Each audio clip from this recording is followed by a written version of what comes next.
Hey you, get on this stick. Yo, bring it.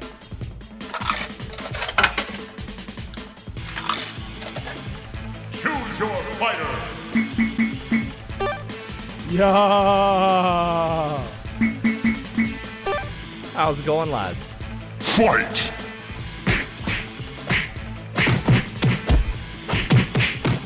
Bang, bang, bang. Flawless victory. Side Quest Arcade. That's right, ladies and gentlemen. Welcome to Side Quest Arcade. Matt's not here, so I'm gonna host this out. I, of course, am Micro Manatee, and with me are my two IRL friends, Brian, aka Happiness, Hey everybody, how's it going? and the man, the myth, the legend. Some people say that he is, in fact. You know what? I fucked it up. I don't know. I don't have a good one for you. This is Bryce, Silent Reveries. Yo. It's okay. Not everybody can live up to Matt's. Matt, you Dude, should have I wrote it had down. I should have wrote it down. I had one while I was making food before the fucking show, and then I was like, "Damn!" It fucking went out. It's like gone. Failed. Whatever. Failed. Whatever. We got a pretty good show lined up for you guys today. But before we get right into the meat and potatoes, how about we go over Brian? How are your games this week, buddy? What'd you do? My games this week. I didn't, aside from D&D yesterday, which I'll go definitely into depth on, I didn't play too many. In the beginning of the week, I was watching a lot of E3, doing a bunch of that. Later in the week, I was playing some emulator, which I'll talk about in the community challenge this week. But for the most part, I was watching just like a ton of YouTube, mostly getting every scrap ounce of Soul Calibur 6 I can get into my system. I feel like I'm making a mistake getting myself this hype for it, but like unlike Diablo 3, I don't think this one's going to drop the hype, and I think it's going to deliver. But I told myself that with Diablo 3, and look how that went. But man, I have not been this hyped for a game in like, I don't know how long ago was it Diablo 3 came out? Like 5 years? Oh God, yeah, 6 years. I think it was like 2012, 2013. I think that came out. Soul Calibur 6 looks sick though. To be fair, like all the trailers they've dropped, the Geralt trailer got me so hype. I'm probably gonna play him, probably gonna main him, but it looks like they're going back to Soul Calibur 2, which is nice. In Soul Calibur 4, I mained Jean-Qua. In Soul Calibur 2, I mained Talum. And in Soul Calibur 3, I mained like 3 different creative character weapon sets that they just like later removed in later editions. They were just gone. Apparently they had balancing issues with some bullshit, but they were definitely like, I think I went like a year without playing any of the main cast, and we only played our creative characters. The Cloud, That's more fun, right? Is it Cloud doing in all of them? Like he's a constant character in all of them? Cloud? Cloud's that his from name? Final Fantasy. Oh. Cloud's in Smash. You want to play some Smash Brothers? Cloud's in there. Well. Soul Calibur. Is Soul Calibur like a fucking Mortal Kombat, Street Fighter type fighting game? It's a fighting game, yeah. It's 3D though. So if you ever seen Tekken 7, you have like a 3D stage. So people are going at it in more than So just you one like direction. spin around? Is that what the 3D? No. So the aspect of it camera is? always pans so that you are like facing the 2D view of the people, but then you can walk in 8 directions. So you can sidestep. So if they do a vertical slash, you can actually walk downwards to dodge it potentially. Okay. All right. So you can dance around. You can also then do ring outs as you move around the stage. But then you're always facing in that 2D view of each other. Yeah. The camera always auto adjusts for it. All right. And then unlike the other ones, like every character uses weapons. Where a lot of the other fighting games are fists, a lot of punches and kicks, different variations. They have a lot of flashy weapon styles in Soul Calibur. Giant great swords, Chinese single fighting style, bow staff. They get some weird ones too. And they also like bringing in. I think it was one of the first games that really like had cross game characters. So like Soul Calibur 2 had Link if you had the GameCube version. If you had the Xbox version, you got Spawn. Things like that. So I think they had Darth Vader and Yoda in Soul Calibur 4. Yeah, they did. And they also had The trailer was guy all like from- their own people, though, right? It wasn't. Yeah, most of them. The only guest character they've shown so far is Geralt, and I saw in an interview that Geralt will be the only guest character on disc, and a lot of the DLC characters will be guest characters. I'm totally fine with that. I think I'm that's totally like fine smart. with So that. you have to pay money then for guest characters. I'm probably going to be the first game Now in you do, history yeah. that I'll buy the season pass for. I've That's never a bought a ballsy season move. pass before, but I'm probably going to buy the season's pass for Soul Calibur. You were hyped for That's a- this. You were hyped. I hope it lives up to your expectations. We've been talking about Like I this shit said, for man, months. I haven't been this hyped for a game in a long time. And thinking back on it, like games, if you think about like how many hours are put into games, Soul Calibur is probably in the top 3 as a series. It's like World of Warcraft, okay, maybe top 4. World of Warcraft, Smite, like Pokemon, and Soul Calibur are like the 4 games I've put the most time into. Oh shit! No. And League as of much Legends as in many that? people would say you can't outgrow Pokemon, all the newest ones that come out, I feel like I've outgrown Pokemon. People say that you can outgrow Pokemon. It's horrible. It's a really sad feeling when you do. I've met many nerds that say, "Oh no, you can always love that," and I'm like, Dude, I haven't played Pokemon since Red or what was the Pokemon where you could take pictures and shit? Pokemon Snap. Yeah. They had a thing where you could take that's what it was. You could take Game Boy games, put it into a Nintendo 64 cartridge, Super Nintendo cartridge. No, it had to Are be you N64. thinking of Stadium? Maybe that was Stadium too, yeah. You could like take the cartridge and put it in a fucking N64 cartridge and play the Game Boy game on the N64. Yeah, Well, that might was Stadium. Super Nintendo. Oh, No, they didn't do that in Super Nintendo. Well, they had Flint, you were Super too Game young. Boy. You're I have too a young. Super Game Yeah. Boy upstairs. I literally have a Super Nintendo, Brian. Hold on here. Come on now. It's Well, probably, Super okay, Nintendo's no, probably no. too old for that technology. So that though, one, so it's that one probably you're thinking about N64. was where you could load like any Game Boy game to Yeah, the Nintendo. yeah, not I had just- one of those yeah, for the Game Boy. yeah. But Stadium actually came out where it was like the old like Sonic and Knuckles for the Sega, where like it pulled over the top and you could slide your Game Boy game into the top of it. You could then like Okay. import your characters or all your Pokemon to Stadium and use them in Stadium. You could Correct. then also like only for the Pokemon games, you could then use it as a Super Game Boy to play your Pokemon on the TV as well. And like when Stadium came out, at my age, that was the shit because you went from like the 2D pixelated like original Pokemon to then like 3D modeled shit. Like I remember we went to, man, this is way back in the day, but like we went to the game store to rent Pokemon Stadium. I was like so hyped to rent it. Mhm. And Blockbuster made you put a $90 deposit Just to make on the sure you game. bring it back. just to make sure you'd bring it back. Damn. That's Wow, how that's hype fucking Pokemon ruthless out Stadium here. was when it was young. But yeah, Soul Calibur I didn't outgrow. It's definitely a much more mature game. And I've been really getting into fighting games lately, and I've got an unbelievable amount of hype for this game. And if it doesn't deliver, I'm going to be so upset. I'm just going to recluse in a corner and cry myself to sleep. I'm Well, sure it'll that's be awkward. fine. I'm a little wary of you buying the season pass. That's a ballsy maneuver. I don't think I've done that for Whatever. quite some Not time. okay. But you know what? If you're down, you're down. I can respect it. I think some of my only concerns I have with Soul Calibur, and this is part of the reason I'm like going to buy the season pass, is I think there's some characters that I'm like a big fan of that are going to be locked behind the season's pass because they've moved the timeline. I think it's funny. We between just Soul had this Calibur- DLC conversation. Yeah. in there. Well, so this one sits in a weird spot for me because I said before I hate when you lock primary characters behind the paywall. Like if you suddenly just took Ken out for a paywall. But Soul Calibur 6 is moving the timeline and they're like redoing the story because Soul Calibur 5 made such a fucking mess of it that like people like walked away from it and it was like a Soul Calibur killer and this is like a Soul Calibur reborn. Mhm. They're moving the timeline back to seat between Soul Calibur 1 and 2.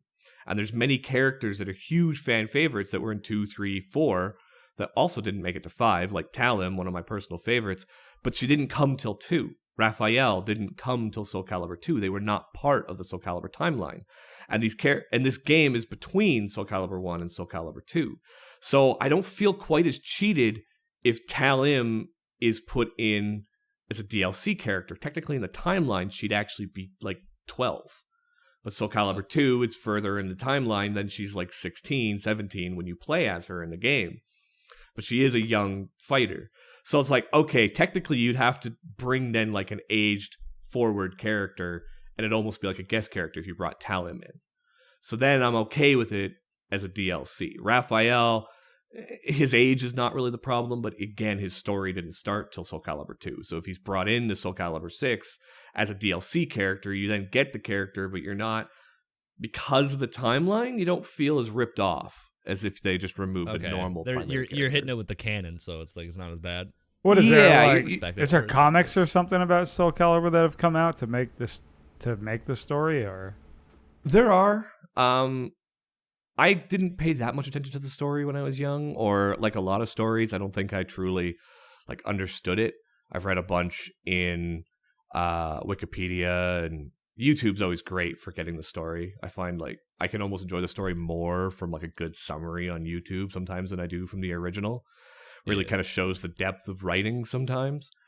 But yeah, they do it though. Like it's a little bit like Tekken 7 where they have story pieces where you could do like a story mode. I think Soul Calibur 3 brought a story mode where you go through, or they'll do it through the arcade mode. So there's like certain fights that always happen in the arcade mode. And then there's different ending scenes that show like what their motivations are and why they're doing this and various. And then if you do like all the arcades, you can kind of like piece the pieces together. But a lot of fighting game stories are kind of like that. I think Mortal Kombat kind of changed it a bit later. And from the trailer, from what we've seen, it shows like a checklist of characters. So I think there's going to be like 9 characters, and you can play through like 9 kind of basically arcade modes, but with like specific fights where they'll do cutscenes between, and you do like the 9 or 10 characters to kind of get the whole breadth of the story from all the different sides. That's pretty good. That's like, especially for fighting games in 2018, like Street Fighter 5 when it came out had absolutely no story mode, right? So yeah, it was, people were worried that developers were moving away from that, so it's nice that they're going back to that. I can see why you're a little more excited about this than like. Yeah, and like some of the interview stuff in. Some of the interview stuff has me pumped. So like Soul Calibur, well, one of the things I heard them say, which is a fucking bold statement to say, that this is the most jam-packed Soul Calibur ever for content, is what they've claimed. And Soul Calibur 3 had so much stuff in it. Like, it had one of the largest rosters. Then it had all of the create a character movesets, which are mostly like pieced together from different characters. If you have a character with a sword, the create a character sword wielder will use a bunch of different moves from everybody else. They weren't like new program stuff. They were just taking like the abilities and chains from other characters and putting them into these create a characters. Anyway, but then they also had the Tales of the Sword, which was like a 15 to 20 hour like campaign where you had like these micromanaging, like sending to attacking bases and stuff like that, where you would then take your creative characters in and like fight. And like that mode was so good. Plus all of the armor, plus like there was so much stuff in Soul Calibur 3. And if they're making this claim that this is the most packed Soul Calibur ever, that is bold. That is mighty bold. And I'm going to call their bullshit if it isn't more stuff than Soul Calibur 3. Like, if it's more stuff than Soul Calibur 4 or 5, well, those ones regressed. Like, they went downwards in content from Soul Calibur 3. So that's a bold statement. If it actually meets it, I'm going to be pumped. Because there's actually a lot of content for the single-player player that doesn't want to go play online. At least in Soul Calibur 3 there was. Yeah, I'm going to put a marker down. Like, remind me, like, 8 months. Brian's going to dunk on Soul Calibur. Yeah. Enough content. You won't need 8 months. Well, yeah, I guess when it comes out. It'll be like the first episode after it comes out. Brian's going to be like, and we're live, breaking the disc in half. Fuck this game. I mean, even if the story content's not there, the gameplay is there. And like a lot of people that I grew up playing Soul Calibur with, plus you guys, like Matt's pumped to get it, Flint's thinking about getting it, my sister, my old roommate Julian, like I'm already imagining like just like every Saturday Julian's gonna come over and play Soul Calibur for like a month, like it was when we were 19. I'm hoping anyway for a little bit. Because, like, I remember sitting there. I used to main Jean-Qua. And I remember one night, like, we just sat there with, like, I think at that time I was drinking Growers because I was still trying to figure out what I like because I never liked beer. And I just drank, like, a 6-pack of Growers, and he drank, like, a 6-pack of something else as we just sat there and we played, like, 8 straight hours of Soul Calibur. Nice. I'm down to learn it for sure. All right. Anything else happened this week that you want to touch on? Oh yeah, I guess there's D&D from yesterday. There certainly was. There certainly was. That was an interesting session of D&D yesterday.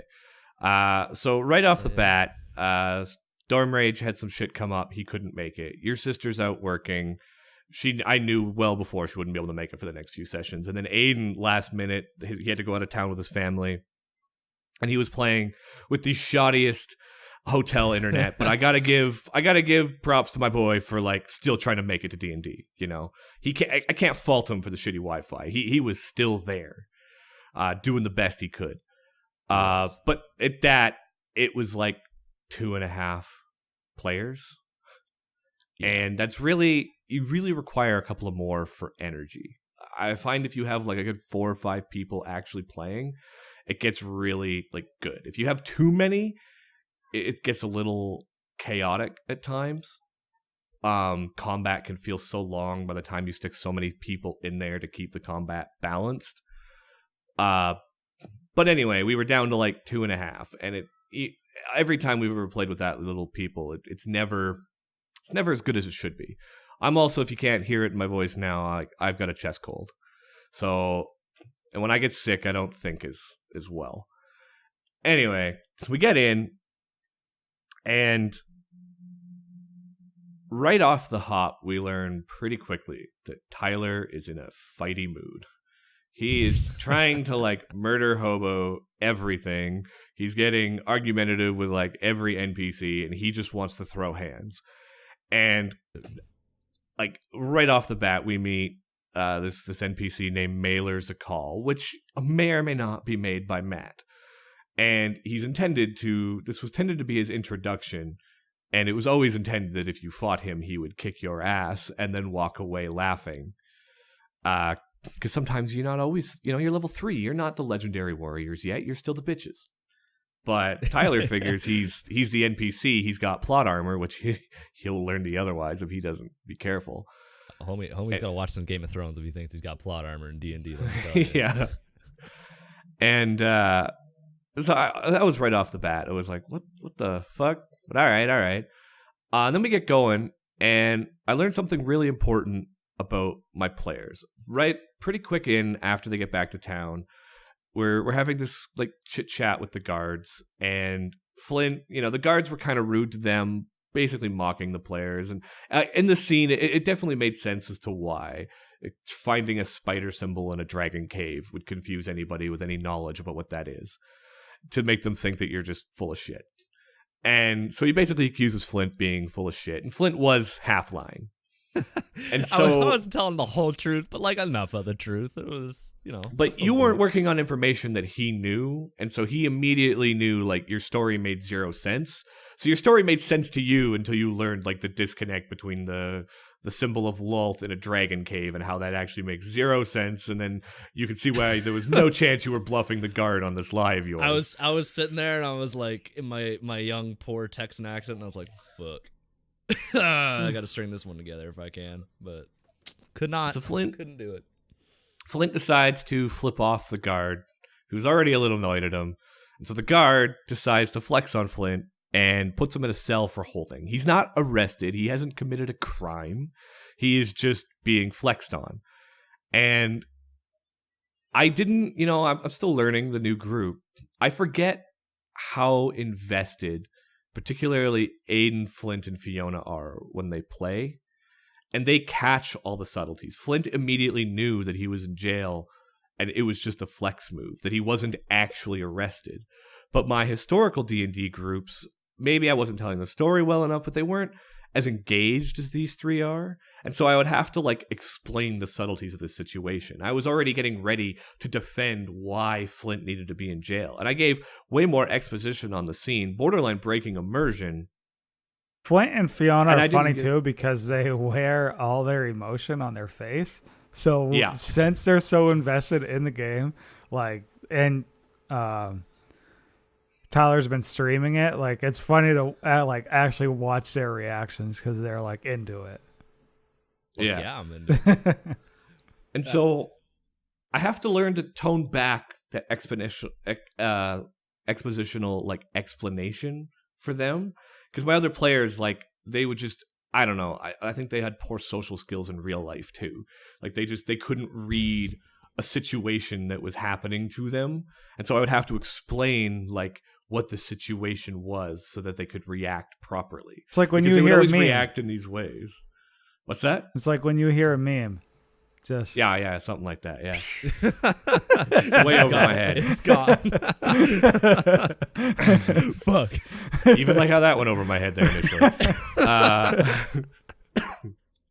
And so, like, as a DM, actually having players that invested is awesome. But it really didn't come down till like today to realize that like what a treat I've got with players that invested. And so I was like throughout the whole session, like explaining way more about the situation, like they're just completely socially inept than I needed to. Borderline breaking the immersion, giving them more information that I really need to work with, because they can make the decisions. They definitely can read the scene. And then later on, you know, we're just having fun, a bit of RPing. You know, Flint's getting to tell battle stories about killing the dragon to the pretty high elves with expensive equipment. He's loving it. Flexing on him. And then they see these two NPC tokens I put on the map, hidden in the shadows, deep in the corner, that has been there since like the first 10 minutes of gameplay, because their first session started in that tavern. And the party really just noticed them for the first time, and they've been chilling in the bar for a while, and they go to say hi to these two shady motherfuckers. There's a few beers and- in at that point. And the short answer in this is, like, when they get talking to them, they are told that they will be given a large sum of money, like more money, I think, than they have in cumulative so far, to do a quest, but there will be no information given on this quest. And if any information is given, then that is equivalent to accepting the quest or the mission. And if you don't complete the mission, the price will be revoked, which was definitely a threat on their lives. And they can immediately tell that this is a shady quest that would probably be criminal activity, but there's a large sum of money on the table, but they will not get an ounce of information until they accept it. And if they accept it, they have to complete it. I just want to throw in there, by the way, I went to take a piss. Like, I had walked away from those guys. I'm like, these dudes are shady as fuck. I don't want to talk to them anymore. So my character walked away, and I was like, I'm just going to go take a piss, and we'll continue on with what we were doing. I come back, fucking Otaku's at the table, wheeling and dealing with these guys. I'm like, what? What's going on? I was gone for 5 minutes, ripping a piss, and all of a sudden we're out here fucking talking to these, like, clearly murderers. All right, I see. Unfortunate. Yeah. And then I got stuck in a sticky situation as a DM, where you've clearly got different goals for different players. Tyler, who's already shown he's in a fighting mood, he's willing to go do this criminal activity. He's trying to say yes for the whole group of 5. And I can immediately tell that Flint and Aiden, and I know Fiona wouldn't, they do not want to accept this quest. And Tyler's trying to force their hand into taking this quest because he really wants to go down this route. And as a DM, like, if everybody's on board to go do this, you know, potentially shady mission, I had, like, in the back of my head, like, a story progression if they went down that route, because I think I told you, even in character creation, I am very much open to you going down like a more criminal activity, because I'd already thought of these characters and a lot of the motives behind the Forsaken that they work for, and I was definitely okay with you going down, like, right to the point of working with them to their ultimate goal. if that was what the players wanted to do. I want the players to do what they want to do, but I'm in the situation where one player wants to go left and 3 people want to go right. And if we go right, there's one player mildly upset, and if we go left, there's 3 players really fucking upset. And so I'm trying to handle the situation in a reasonable way that makes sense while not, taking away like choice and like making the decision for them. And I can clearly tell what decisions some of the players want to make. And I feel like I handled that pretty okay. Oh, but then I decided that was smooth. That I think that went smooth. The money came off the table. They could tell not enough people were interested. Nobody was upset about that. But then I dropped another thing. I had it in my head. I was like, they're going to get some information that could really have some huge implications. I'm going to see if the party's willing to do that. So I asked them for information that could basically get the family that they just saved's life put in danger. And I'm like, we'll give you 500 gold to just tell us this stuff. And then the party is somehow okay with giving information to these shady people. They name the city, they name the names, they tell all of this kind of information without really thinking about it. Although, honestly, with how many people you've been telling about everything, they probably could have found out anyway. Yeah, exactly. I was trying to keep names out of it, and then... But then Tyler slipped the name. I was like, oh, any names for anybody to meet? And like, there's a bit of an immediate reaction from the players. And I think like out of anything I did last night, and partly I was like kind of winging the events that was going on. The way I handled after you guys gave them the information, I don't think I did as narratively a great a job as that moment had potential for. So what I made the mistake of is the wise old bartender who's also the mercenary like coordinator. He hands out all the contracts. He's like 300 years old. He's got one of the most rich backstories of all the NPCs around.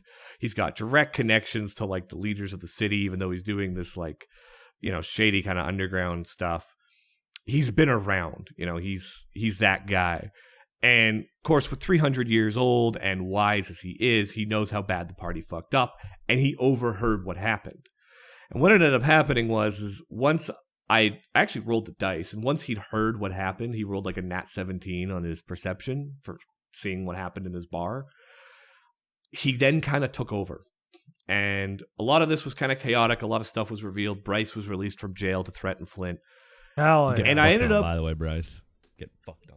No. I ended up having the NPCs resolve a lot of this conflict in like 2.5 hours because of the way that it would make sense for these NPCs to behave. And had I made the simple decision for him not to have heard and the party just to move on, it would have created so much more interesting story for the players. They left and you guys seemed relatively okay. You were a little bit uncertain of what happened, but you were immediately told what the consequences of your actions were by Maxon because he knew what would happen.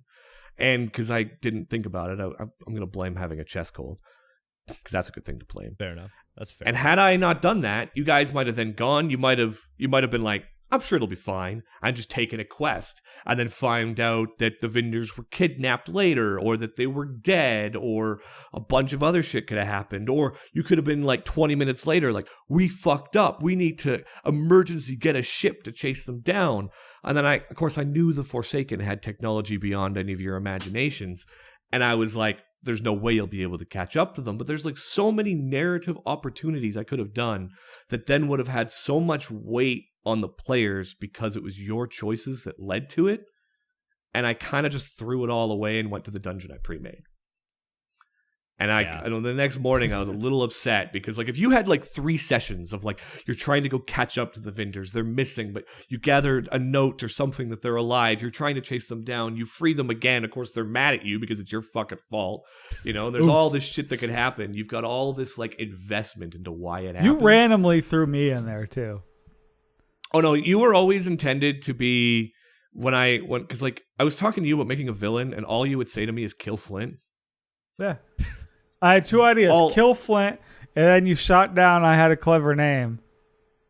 But I forgot what it was already. It was like a huge pun. It was. Oh. It was. Damn, I actually probably would have. I would have liked the pun. I probably would have laughed. Yeah, Like, it was immersion breaking pun. That's for sure. Oh, okay. No. Fair enough. I don't Fair remember what enough. it was. So all the direction you gave me was kill Flint, so I basically made Broly, but a Tauren. Perfect. I don't know what that means. There's enough people that do. Okay. And it was always my intention that the first time Flint talks to his dad, that he would find out that you were free. And so I kind of just dropped that there while we were there anyway.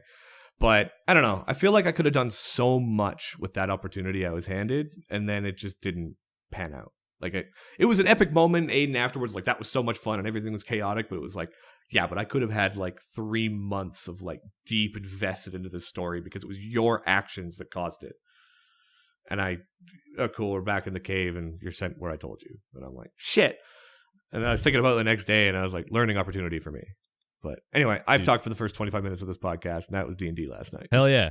All right, moving on. Young Bryce, how are your games this week, buddy? What were you up to? I haven't seen you in 8 years. I know I'm pretty much wowing it up again. 1 second. Something popped up on my screen. What the? Go away. Anyway, okay. All right. So, I mentioned last episode that I got into like WoW again. I had been thinking about it. It's 2018. Do I want to do it? And then I've pretty much like been hooked to it all week. As you know, like I had so much stuff going on from the move and everything that I just hadn't. And I started like trying to get into cartoons. So cartoons were taking up the time. So now I've kind of a little bit of cartoons, a little bit of WoW, and a lot of it's like different to me now since I hadn't played since Burning Crusade, really. So now like the maps are totally different. Like even like, you know, I'm like level 47 right now, and everything like for the most part. Well, I started as a gnome too, and I never had done the gnome starting quest because I always played human or night elf. So I'd never even done that. Yeah. Dude, Alliance is the way to go. Baby. Fuck Alliance, the Horde. baby. Fuck the Horde. For the Horde. Fuck the Horde. No. Can I interest you in a pint? So yeah, and because like all the other expansions like affected Azarath or however the fuck you say it, like a lot of it's like different now. Like even like the plague lands and stuff, and there's always like Horde and Alliance like questing in the same areas, and it's just like ridiculous. Because you can like, there's a lot of stuff in the game now and a lot of stuff that's changed, and I'm trying not to be like back in my day. But there's like little stuff like I remember when you leveled up, you had to go buy your abilities. You didn't just get them automatically. Like that's something dumb. You like, just get them now? What the You fuck? just have to get buy 'em. ranks. You still have to buy ranks. No. Like, you didn't just get the ability. You Yeah. had to buy like rank 1, 2, 3, Yeah. 4, 5, 6. Like Yeah, to you get had to damage make boost on sure it. you went and saw your trainer every so often. Yeah, you don't need to do that now. I'm always like my buddies. I think I said this last time. Like I enjoy like doing the majority of the stuff in the game. So like fishing, I'll fish. Like I'll sit there and like I watched E3, fished for an hour and a half watching E3. But so I'm doing jewel crafting right now, and my buddy's like, "What are you doing? Are you questing?" I was like, "No, I'm just like going back and getting a shitload of copper because I never got enough copper." And he's like, "You know, you can just level it all the way up at endgame now, right?" And I'm like, "Wait, what?" He's like, "Yeah, they have stuff you can buy. Like you can just buy it and go from like 0 to like whatever it is, 800 or some shit, without doing it like as you level or having to go back to starter areas that have that stuff." And I'm like, okay, well, I'm just going to do it regularly. Like it's probably wasting a lot of time, but I don't care. Like that's the stubborn part of me that wants to do it. Yeah. WoW is to fucking waste time with shit. Like just have fun and like Yeah. explore the world. And they've streamlined a lot of it to make it. Well, I think some of it, like if you have to go and level up through 6 expansions worth of crafting, like that's a pain in the ass. So I think when they did it, they were like, you could buy to the highest rank of the previous expansion. so that then you can then just level up the newest expansion up to the max. Like you're not going to get like a max level crafting, Right. but you're going to get like previous expansions, so you can just work with new expansion stuff. Mm-hmm. I'm assuming. Fair enough. Fair enough. Yeah, I mean, like I said, I'm not there yet, but I've been enjoying, like just seeing how stuff has changed from like the last time I quested there. And of course, like there's like a lot of it, like I probably don't remember anyway, but I know for a fact like a lot of stuff's changed. So I've been no life in WoW again, pretty much. I told you guys last night, I think I hit like max level nerd. Like, I don't think I'll ever overachieve it. To me, like, WoW is one of those games to me still today. Like, I don't really, like, I'm not going to tell you I'm playing it. Like, if you see me and really, hey, what games do you play? I don't know, in Fortnite. You know? Fortnite, never anything like that. Yeah. So I'm sitting there and usually, like, because I'm just questing, I throw some tunes on, I just quest, do some stuff, whatever. But last night, like, you guys were playing D&D. So I was like, oh, throw the stream on. So I'm listening to you guys play Dungeons and Dragons while I'm playing World of Warcraft, and I'm like, who am I? What am I doing? What have I done? After finishing watching anime. I watched anime after, okay, before I went to bed. Hey, there you go. Good night, Naruto. Yeah, I started watching. I'm gonna fuck up the name because I fuck up all their names. Igene Demi-Human. You guys seen that one? It's on Netflix. It's really different art style, so it's weird. But yeah, I don't know. It's decent so far. I've noticed, like, and you guys can tell me if I'm wrong. Is it like a common theme with cartoons that like the main character that's a dude is always like a pussy? He's always like scared and whiny and a pussy. Is that like a common theme? I feel like it is. Depends on the anime. But In like non-fighting animes, yeah, kinda. Yeah. Somehow it makes them lovable and relatable or something. I mean, Sword Art Online, that's like a fighting one, kinda. And fucking Kirito is pussy in real life. I mean, after he goes through his fucking little ventures or whatever, where he fucking doesn't die in a video game, he becomes more of a hard ass, but I don't know. Yeah, Kirito is like the quintessential guy that's like, yo, I'm gonna fuck your mom while he's playing video games, and then he logs off and he's like, yeah, he's soft as hell. And you're like, yeah. Okay. Exactly. It depends, like how they're trying to make the character. So like One Punch Man, Saitama not a pussy. He just doesn't not a give pussy. Fuck, right? True. But a lot of like fighting anime will do it where like to show character growth, they have the character be like scared as fuck all the time. And then, like this Demi-Human one that I'm watching, dude's a pussy. I started watching Future Diary with Trevor, dude's a pussy. So I just feel like this is like common theme. And then yeah, like Sword Art Online one, or SAO, or however the cool kids say it. did you watch all of SAO? I watched the all of it? first 2 seasons. I haven't watched like they have the whole season that's not Kirito, it's the girl. I haven't watched that one. Is that the newest one, or is there another season? I honestly have no idea. I watched the first half of the first season, which was like actually half decent, and then they went to the fairyland, and I got like 2 episodes in, and I was like, I'm just gonna pretend this doesn't exist. Yeah, season 2 goes. Little, like, it's like guns and shit, and I told you, like I posted the little video I made of it. It's still like I saw that on Twitter. A lot of it. That's my friends, dude. It's so much fun. I love it. Like, oh no, a lot of the stuff with the anime is still cartoons. It's really hard for me to like get over, and that's one of the things. But I think once I like watched it more and I just accepted, I'm like, okay, this is what it is.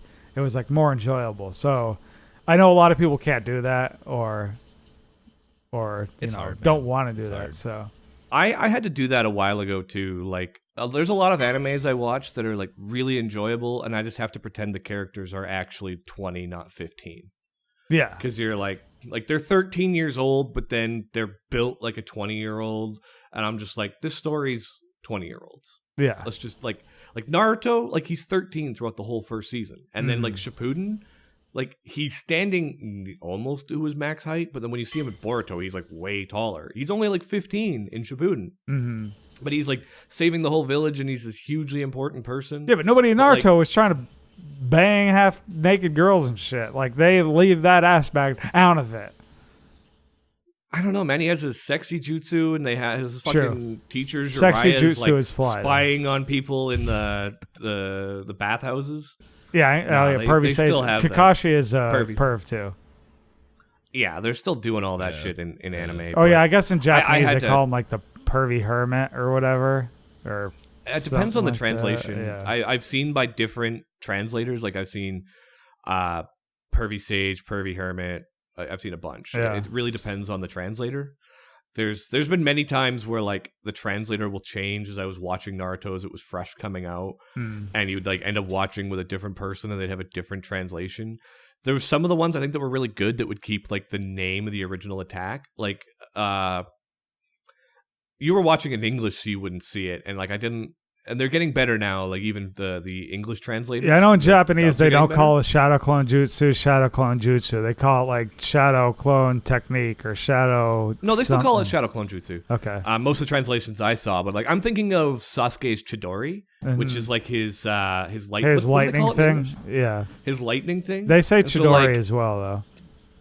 So one of the first episodes though that he did it, I remember watching it in the dub, and they call it like the 1,000 bird something or other because of the way it sounds, that lightning hit. And it's like I think a lot of the better ones, like if you keep the Japanese name for many of the moves, then it's better. Yeah. Right. They sound cool as fuck in Japanese usually too, right? It sounds So- cool as fuck. Like Shadow Clone Jutsu, like I'm okay with. I think it's like Kage no Bushu or whatever, but it basically just translates to Shadow Clone Jutsu.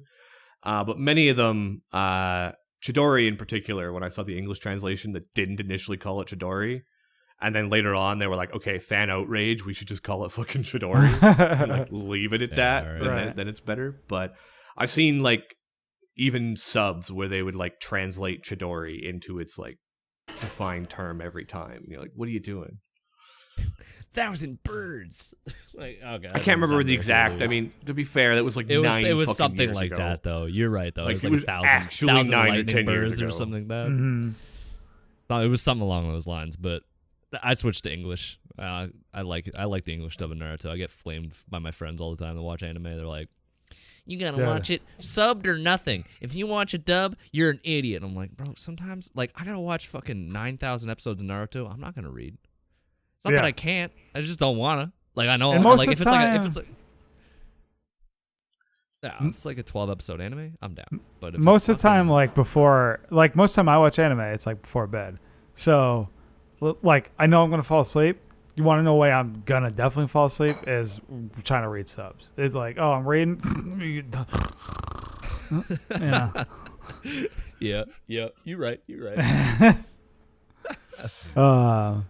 I respect that. So yeah, I've been wowing it up, dude. I don't want to say I'm addicted yet. Maybe we'll see. Like I'm playing, and I think I explained it last time. Yeah, I did about how I switched. I've been playing Fury Warrior instead of like, it's like a lot more intense because I'm used to like before, like when we're playing caster, you stand there, you cast shit, you move a little bit when you're in a circle, and that's it. But with like Warrior, you can move the whole time with everything. So like I'm constantly jumping around. Don't need to, just doing it, just because. So it's been a lot of fun, and like my wrist hurts and shit, so I need to knock it off a little bit. But and it's just like part of me because I always want to be like top damage. So part of me has like been a little bit frustrated with that, depending on how it goes, because I've been like so far behind. But the last couple, I did a couple dungeons and stuff today, and I was top. So we'll see how that goes. But new expansion comes out soon. It's all gonna change anyway. But I'd say the only thing I would say to watch out for if you're leveling a character from level 1 is when I actually think that Blizzard did a fantastic job with the way they redid the early questing with Cataclysm. Some people complained about like no longer being able to do those old stories now that Cataclysm's changed it, but like the old questing sucked. Like it was so old, archaic. And every time I've tried to pick up WoW again, I've leveled up like a high level character, and then I've been like, I'm gonna level an alt. And I get to level 70, I get to Outlands, and there is a huge change in pace. As Outlands was a step up from vanilla, and of course Watlock or Wrath of the Lich King is a step up from Burning Crusade in their quest design. But then when they do another step up to Cataclysm, and then they change the whole beginning, you have this like huge downgrade in quality of quests, in pacing, in like distance traveling to go pick up a quest, and it becomes that almost like vanilla experience until you maybe get to 80 and you start doing the Cataclysm quests, and then it kind of picks back up again. So I do say kind of be careful with that too. Like, don't get too discouraged when you're just like, what the fuck? Have you played since they had like the dynamic leveling thing that they have now? What do you mean by dynamic leveling? So, I can't really, I don't know how to explain it, but as you go to zones now, like different zones, the mobs and everything that are in the zone adjust to whatever level you are. So it defeats like you getting way ahead of the zone you are and having to skip zones just due to the nature of like boosted XP and everything that's came out over time to try to get you to 110 quicker. So yeah, like there's like regions of levels that the zones will be. But so no matter where you go, like you're around the same level as all the mobs. And the same thing like works with the dungeons now. Like my buddy's level 20, I was like level 40, but we can queue for the same dungeon, get in the dungeon, and I see the mobs at level 40 and he sees them at level 20 in the same dungeon. So it's like, it's interesting how it works now. Damn. I saw it with the dungeoning because I remember being able to play with people of like different levels. I don't remember it for the questing. Yeah, it's like that with the questing. I don't know if that extends like in like, I don't know if when you get to 60, or I guess I said it slows down when you get to 70, but it slows down when you get to 60, and then you have to go to Outlands.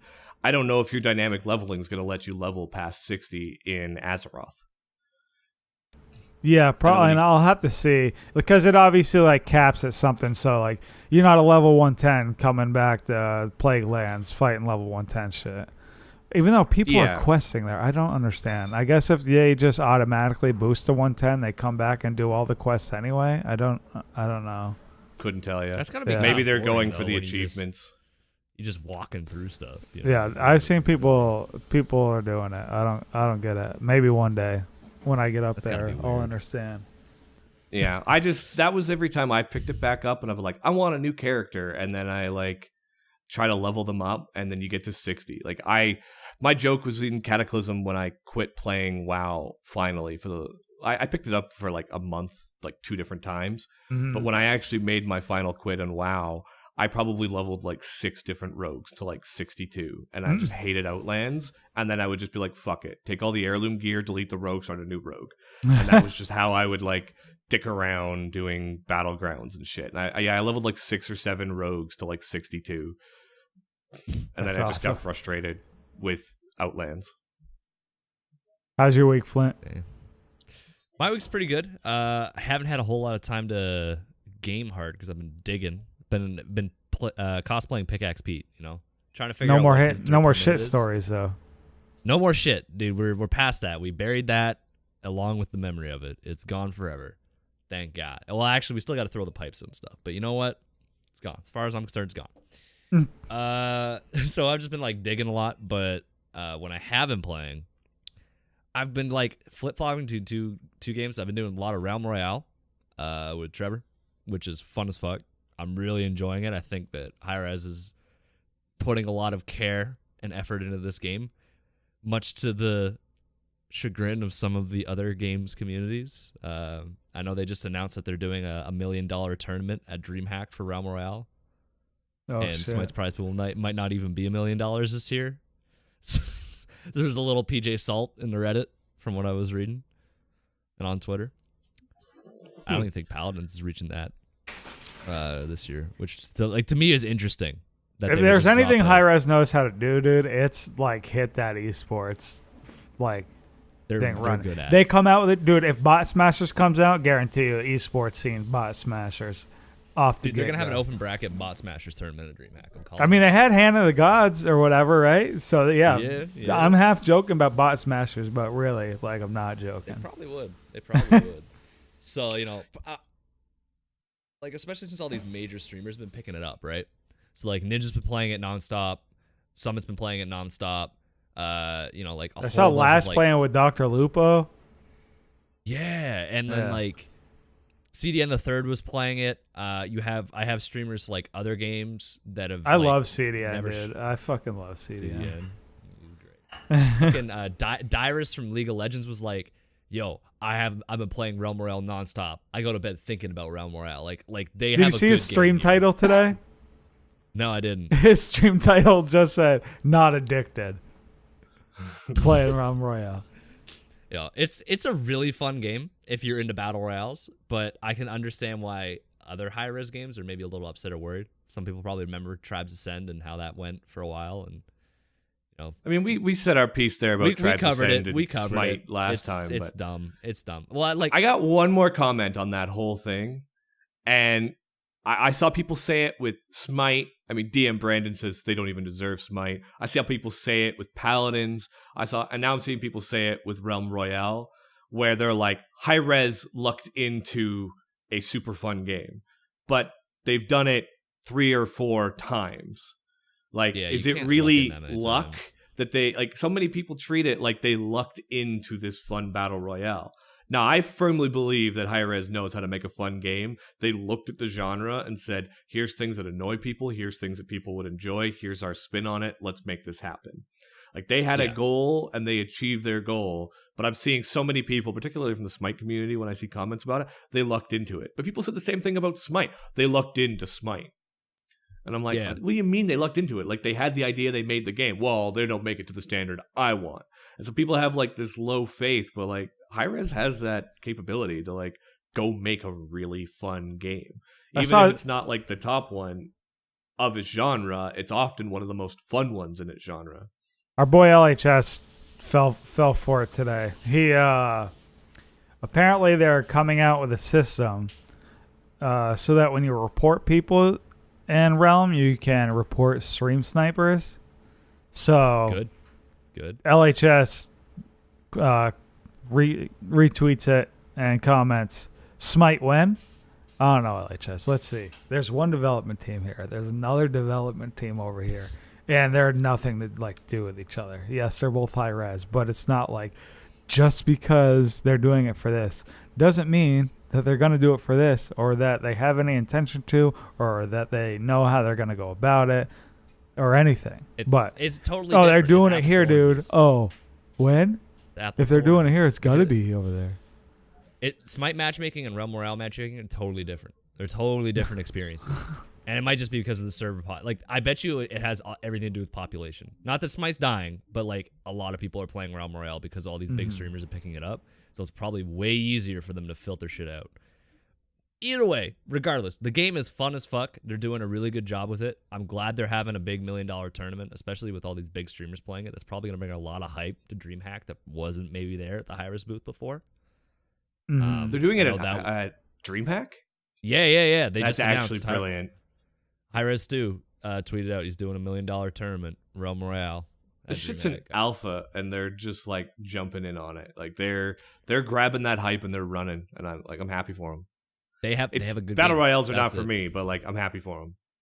No, and you know what I was gonna say was like when people say they lucked into it, like we played the first battle royale they came out with at Worlds. And I'm not saying this it was is a bad game. way better and different. This is way better. Dude, better. although the hooking people with Makoa running around the Realm Royale would be fun. That was fun. I need Makoa hooking Realm Royale. That would be fun as shit. But honestly, we played. No, go ahead, Brad. I was gonna say the one thing that Realm Royale has for it too, as a class-based shooter, that like Fortnite doesn't have, is an easy option to add new things to the game.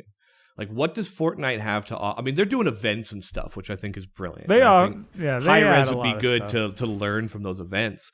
But when you got things like classes and you could add new abilities, like you could literally have a patch where you added a new random ability. People were saying 4 abilities, but you only get 2. It's too easy to get exactly what you want. It takes away a little bit of that randomness. But if you were to give the warrior like 8 abilities and only equip 2, that could definitely like change up the feel of the warrior. And there's so many things you could do to add variety to Realm Royale that I don't think that Fortnite has to rely on like these events to really bring. And if Realm Royale does it, they can add variety with the classes and they can add variety with like events. And I think that's like a really good opportunity for them. Mm. Hell yeah. They definitely have a really good game, and you could tell that the development team is like on it every time. And it might just be because it's a new game and like big streamers are playing it again, but like people will tweet out, "Hey, I have this bug here." And they're like, already, yep, we've taken notes, we figured it out, we're isolating it. They had like 3 hot fixes in a day last week. And they're like, it was annoying because I was like, fuck, I gotta download this hot fix over and over and over again. But they're people are gonna say, where is that for Smite? But it's like some of the bugs that people are finding in Smite possibly don't have a solution, possibly aren't big enough issue. And they've admitted bugs are to also, it though, too. it's alpha though in Realm Royale. So if anything, there's a higher population of bugs that are easily targetable. Yeah, and just straight up, there's less code, right? Like Smite has how many gods now? 94, 95? Something along those lines. That's a lot of interactions, man. And that doesn't include items. That doesn't include, like, there's so many permutations in the game that capturing a bug event of, like, this character interacting with this character when they have this items on them causes this. At like, this that location. might happen exactly at that location. It might happen, like, once every 20,000, 30,000 matches. And then when it does happen, it's game breaking, but it barely happens, so they don't have a lot of data to work with. Whereas Realm Royale, it's like, I T-pose every time I get off my horse. Okay, well, that one's pretty easy. I think we can find that one out pretty quick, boys. Like, I don't know. It's easier. So I've been playing a lot of that, and I've been playing a lot of, because at E3 they announced Fallout 76, which, I'm on the fence about, but it got me wanting to play Fallout 4 again. I got that itch. I know I haven't talked about it a lot. Fallout, we were talking about most played games, Brian. Fallout is probably, it's probably beating Pokemon now, I would say. For amount of hours I put in, like between Fallout 3 and Fallout New Vegas and Fallout 4. Like I play a lot of that game, especially now that I have a good PCs because I mod the fuck out of it, make it look real pretty. See, so, I made the mistake of buying it on PlayStation because I was like, I had my new PlayStation and I was like, oh, cool, I got a PlayStation, and I bought Fallout 4 for it, and then like within 6 months I was like, why did I buy a hugely moddable game on a fucking PlayStation? Unfortunate. Like, it's weird that they still release it for consoles and shit like that. That Amazon Alexa thing, by the way, that I said was a troll, they actually released Skyrim for the Amazon Alexa. Well, did you see? It's like they dead ass did it. Can't you game on a Fire TV? I have no idea. Because I'm pretty sure I got an email that said some shit about Alexa on the Fire TV Cube. I don't even know what that is. It's some new thing they're Amazon's, coming out. stick. So, like the Fire Stick that they have, which is equivalent to like Apple TV or Chromecast. It's like a thing you stick into your TV. It's got Netflix, all kinds of apps. It has the Amazon store so you can rent movies, buy movies. They have games on there as well.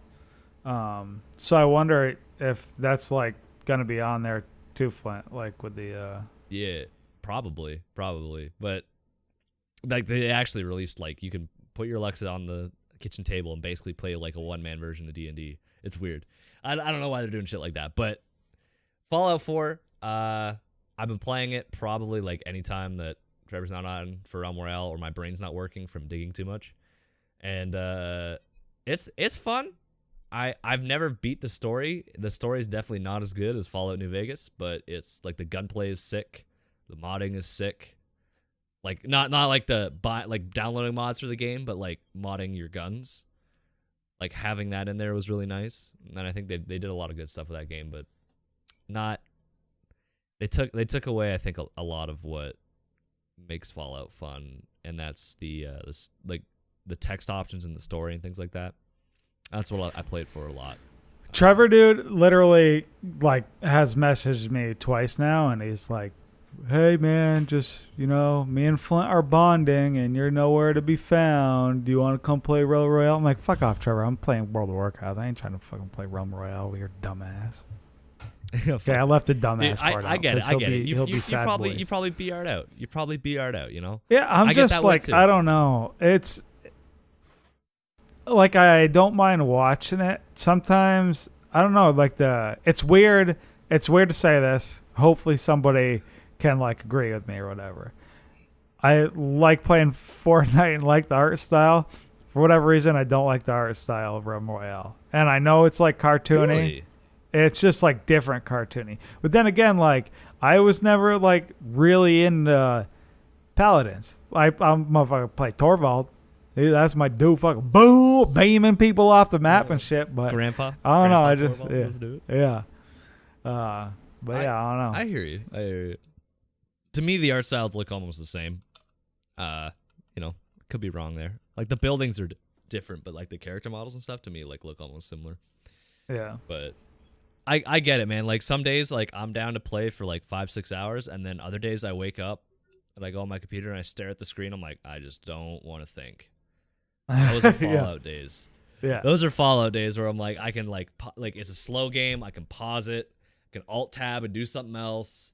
Come back to it. Okay, now I can keep playing. And like Right. it's a slower pace thing, and like aiming's easy. I don't know. It's just nice to do. And now that we're not playing Smite 24/7, like I feel like I can do that, which is really sweet. Cause like I don't know, like this week after like doing all the digging, like I come in, I eat, I have a couple beers, and I'm like, I just don't want to move, dude. Yeah, I want to relax, have a couple boneless, dude, chill. Boneless fucking help some sanctuary or some fucking settlements out in my area, Pressing Darby out here giving me fucking quests, all right? That's what I want to do. That was sick. So, I think that's our games this week, boys. Now, I know we had a couple topics we want to cover. I don't know which one we want to hit first. You want to hit E3 first, or you want to talk about violence in video games?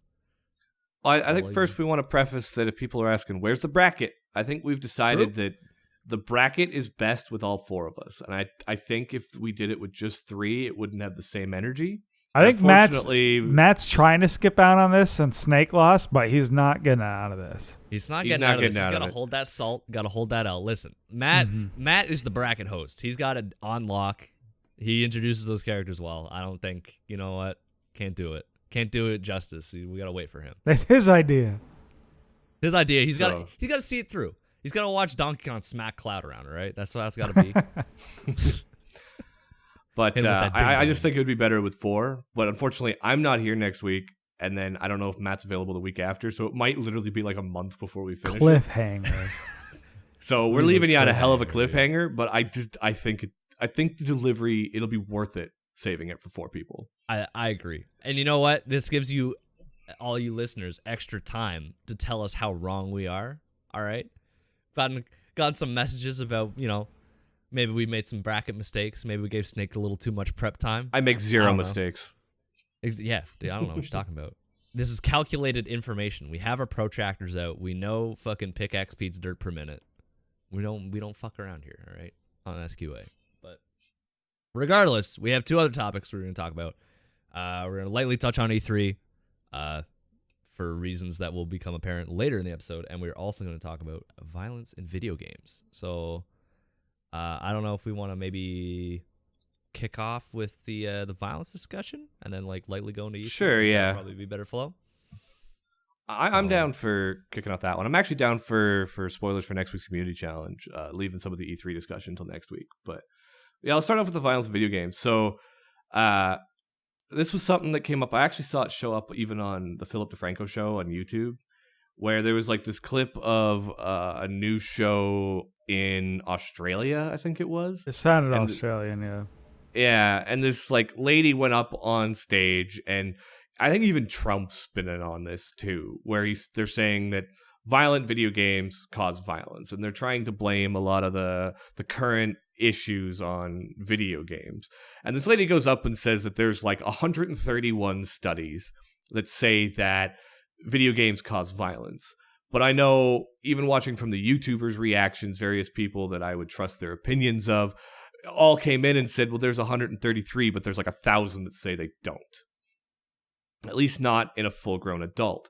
And so I was mostly kind of memeing and also just doing the thing I do when I see people use science incorrectly, like cherry-picking your stats to say 131 scientists. Parents should obviously know that 131, even though that's like 10%.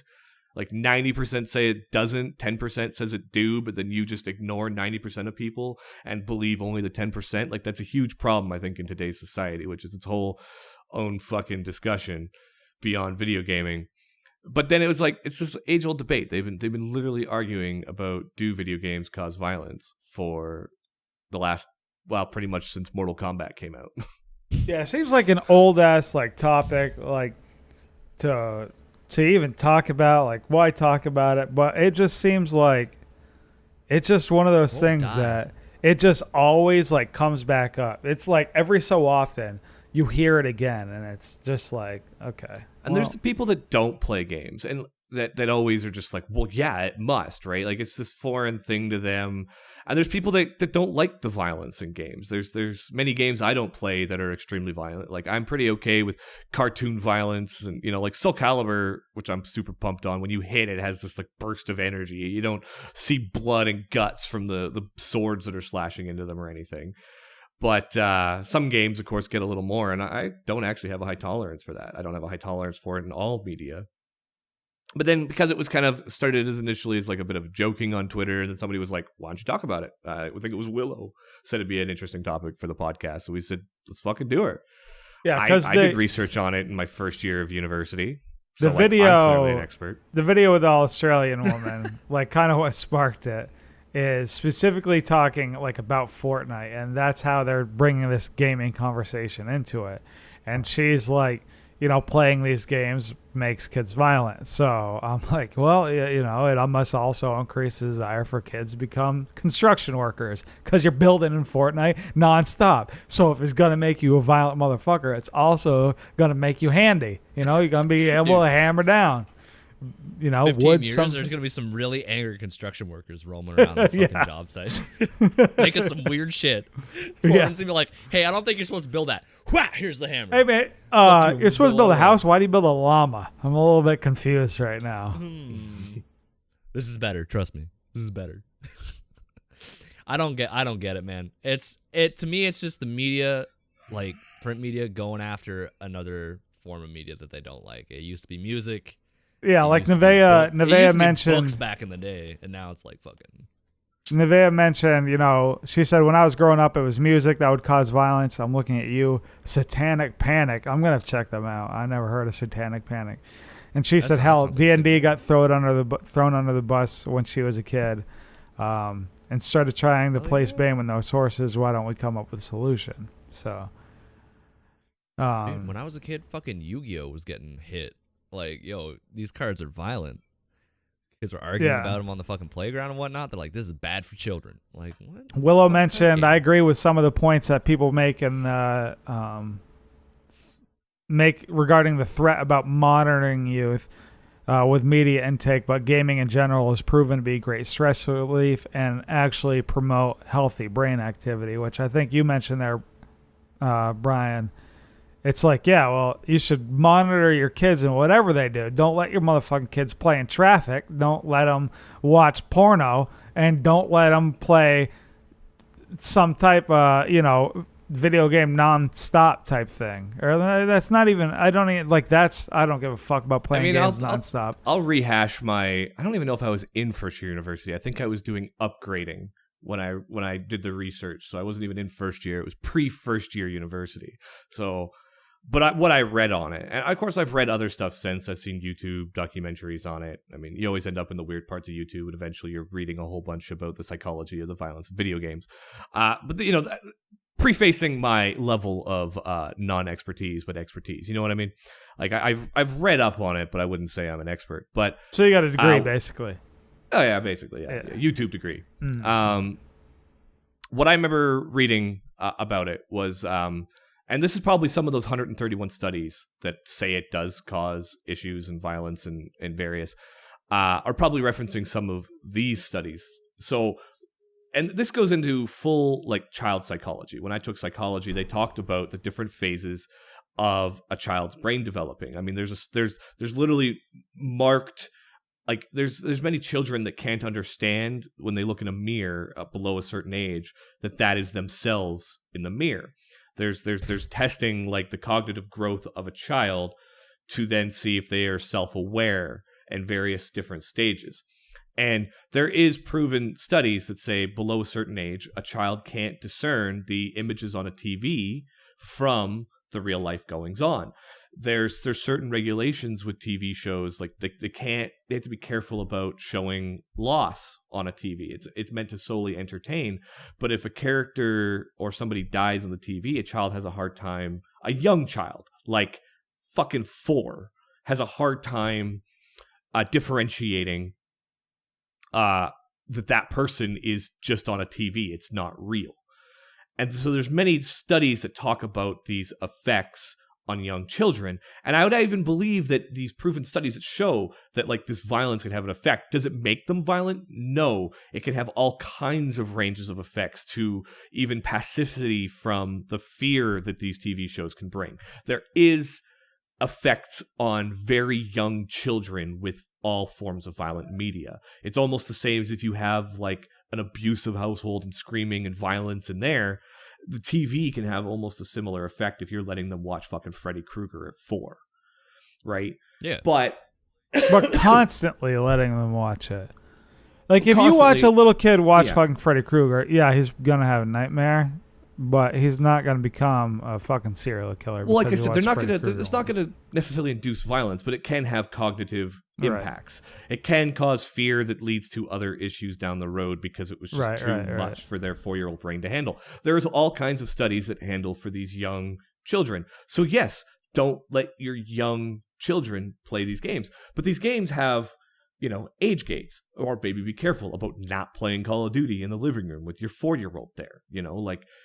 There's things you could do as a parent for those kinds of things. And I'm sure there's the guy that's just like, whatever, my kid's fine, and he's playing a video game. And the kid, again, I don't think they're breeding serial killers in this way, but there is cognitive impacts from what I was reading on the young age. But then there gets to a certain age where they could discern that is TV. It's later 5, 6, 7. I think every child is different. And that's where even movie ratings and TV ratings start to change. You could start to show different things for these kids of a different age because their cognitive, like their brain can handle the information that's now being given to them. They can tell that this is all fake. And they did also do some testing when I was reading about it, because I was reading a bunch on the child side of it. And so it was like, well, if you wouldn't let your kid watch a rated R movie, why are you giving your kid a rated 17 plus game? Many of them are just as violent as the TV shows that they literally have to give their drivers or like show ID to get into in the movie theater. Right? Like, yeah. But so many parents will go and buy their 13-year-old, Call of Duty, like a rated 17 plus game, but then not let them watch a rated R movie. I've literally seen parents do it. They're so they don't understand the video games, even though the label on the ESRB is like so much bigger than any movie's label. They don't understand it. Like if they're watching movies, a lot of parents are up to date with what's the movies in the theater. They know the rating before it's even there. Right. And then they buy these video games and they're all upset. People are getting better. I think that they're getting a lot more educated on it. Yeah. But I wonder if it's changing too, because more people that were gamers as kids are growing up and having kids now. Right. So they're like, yeah, I know what an M-rated game means. I'm not going to let my little kid fucking play that 8 hours a day while I'm at work or whatever. Right.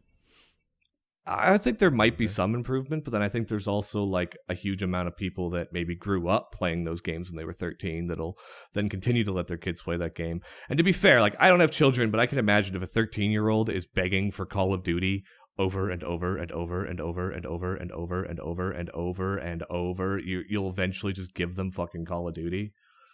Like, so I can totally understand. I hear that. You eventually let it slide. But the thing is, by that age, you can tell it's not real. So then they talked about increases in aggression or increases in violence from what I was reading. And it was saying that video games, much like other frustration, can cause bursts of rage, bursts of aggressiveness. I hit my desk. I'm a full-grown adult. Yeah, it causes PJ Sometimes- salt. It can cause the salt. It can cause that emotional distress, but it's not going to make me go like, assault somebody or do other forms of violence because I'm playing it. It's just increasing my frustration levels. I mean, I joked that why did I ever go into plumbing? Because when things don't work exactly the way they should with tools, I'm fucking throwing my tools across the garage. I've always had a fucking short fuse like that. And I think I've got a longer fuse than my dad. It's definitely a learned behavior on my side. Well, that's why I brought up too, Yeah. like since you're there, like talking about like salty and immediate anger that doesn't last long. Like by the time you're like, the common age around this podcast, as well as gamers, regular gamer age when we refer to other people, is 12. Okay. By the time you're 12, if you're not playing video games, your parents likely got you in some type of sport, and sports are easily going to like trigger those same like upset feelings. So like I mentioned, like I think video games like aid in helping kids with experiencing the ups and downs of competition. You lose a Fortnite match, you're pissed. Well, okay, you move on to the next game. You win a game, it's like joy. Like nothing else like winning, and then you move on to the next game. Now, this is like how you can develop like not being a sore loser. And there's plenty of kids that are sore losers and have been before video games, will be after video games. But I just think like having competition at an early age teaches you that it's okay to lose. You try hard, you win, you get better at the game, you win some, you lose some, and that's just life. But let's just focus on that it could perhaps make some kids experience violence. And I think like one thing that the violence in video games thing is such like a broad statement when people talk about it, even like this lady on the news. On Twitter, Knights2259 chimed in and he said, yeah, for the most part, violent games are not going to lead to violence. For some people, it does. I teach students with emotional and behavioral disturbances, psych issues, and trauma. They have an effect on these kids. I'm not saying we need to ban them, but at least submit a link. Okay, so when I read that, I'm like, you know what? Thinking about the kids that have some type of emotional trauma and may have a lot of stuff going on in their life, could video games affect them more than your average everyday kid who's just, I'm going to leave stereotypical stuff out right now. Your average everyday kid. Sure, like it could affect them more, but I never like considered that when we went into this conversation because nobody else is like sitting on the news like, yes, kids who have a hard time growing up and may have had a lot of stuff happen to them are more prone to violence due to video games because that's what they're experiencing. That none of that is ever like said. So if you want to throw out this like violence is a problem in video games and affects kids, you also have to preface it with like what kids, like what factors are happening in a kid's life that would lead to this. Yeah, well, I think that's important too. It's not just one thing. It's not just the video games. It's like the environment, right? And like how I've always looked at it, because they always bring it back to like extreme cases of violence, where it's like if someone was gonna do that, like commit a horrible act of violence, it doesn't matter what they were doing. They could have been reading they could have been reading the fucking daily news every day, the newspaper or some shit, and then like done something terrible. It's like they were fucked up in the first place, right? It doesn't matter what games they were playing, what music they were listening to, what movies they're watching. This is who they were as a person, either due to their environment or due to just like genetics. Sometimes, right? Like you lose that. It's lottery, mental health somewhere right? Along the way. Was video games the trigger of that mental health that went downhill and led to everything that bad they've ever done in life? I don't think I'm so. actually really glad he brought up the mental health side of it, because that was another side I've discussed with other people too. Like everything I was referring to and everything I read was discussing about the effects on a healthy brain. on a healthy individual. Yeah. And sometimes there's always the conversation of cause and effect always comes into play. So if you have somebody who is not mentally healthy and the video games can then become, violent or not, can become an obsession, or, you know, if you've got somebody who's got extremely violent tendencies and they've got access to these violent video games, it could be fulfilling a certain desire in them and potentially accelerating. Who knows, right? It's hard to say. When you're dealing with mental health, all guesses go out the window. Every spectrum becomes available. You know what I mean? Like there's people, and like people will write TV shows about the person who's like, you know, I remember watching like a Law and Order episode where a kid was like clearly had mental issues, and then he, you know, had violent tendencies and then fulfilled those violent urges through the violent video games, which then escalated. But then you have to question the cause and effect. Did that just delay it? Would he have still gone violent anyway? Right? When you're dealing with an unhealthy brain, you're completely dealing with a wild card. And I think it still goes to show like the importance of talking about mental health and all the other mental health kind of discussions. And if anything, that person needs help. Targeting all the video game companies for making these games when the studies have shown that they are not impacting healthy brains. I still have to wonder again with those 131 studies, how many of them were talking about the effects on people with unhealthy brains, with mental health issues. You know, how many of them were talking about with children? How many of those 131 that she referenced were talking about the cases of the non-healthy or still developing? Yeah, and you know, it just like came to mind. It's like I think it's a fantastic and important point, and I think it like people become addicted too. Like they, you know, there's stories of the person that played World of Warcraft and lost their job and lost their marriage and lost their kids and ruined their entire lives to feed an addiction. Addictive personalities can destroy all kinds of people, you know, or like people with those. Like it's a mental health problem. But do you blame the video game for it? If what I remember reading, well, isn't that like the old thing? Like people would get so invested in their D&D characters that if their character died, they would kill himself. Isn't that like the old I remember when I was young, yeah. I didn't touch D&D. Now this is like a true story, and you have to remember, like I talked poorly about my mother once when we had Hindu Men on, and I haven't spoken to her in 6 years.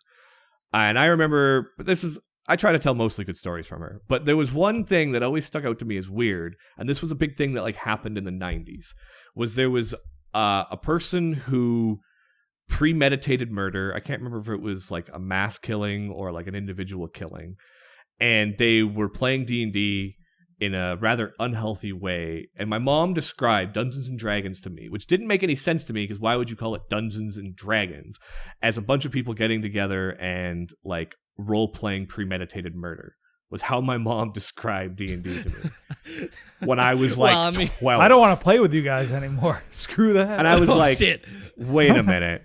You're out slaying dragons. You might kill a bandit or two, but you're killing a ton of bandits and like people in fucking Witcher 3, right? Name a video game where, actually, if you think about it, most video game superhero or heroes that wield any kind of sword are like absolute mass murderers. But anyway. Oh, they're actually murder hobos if you think about it.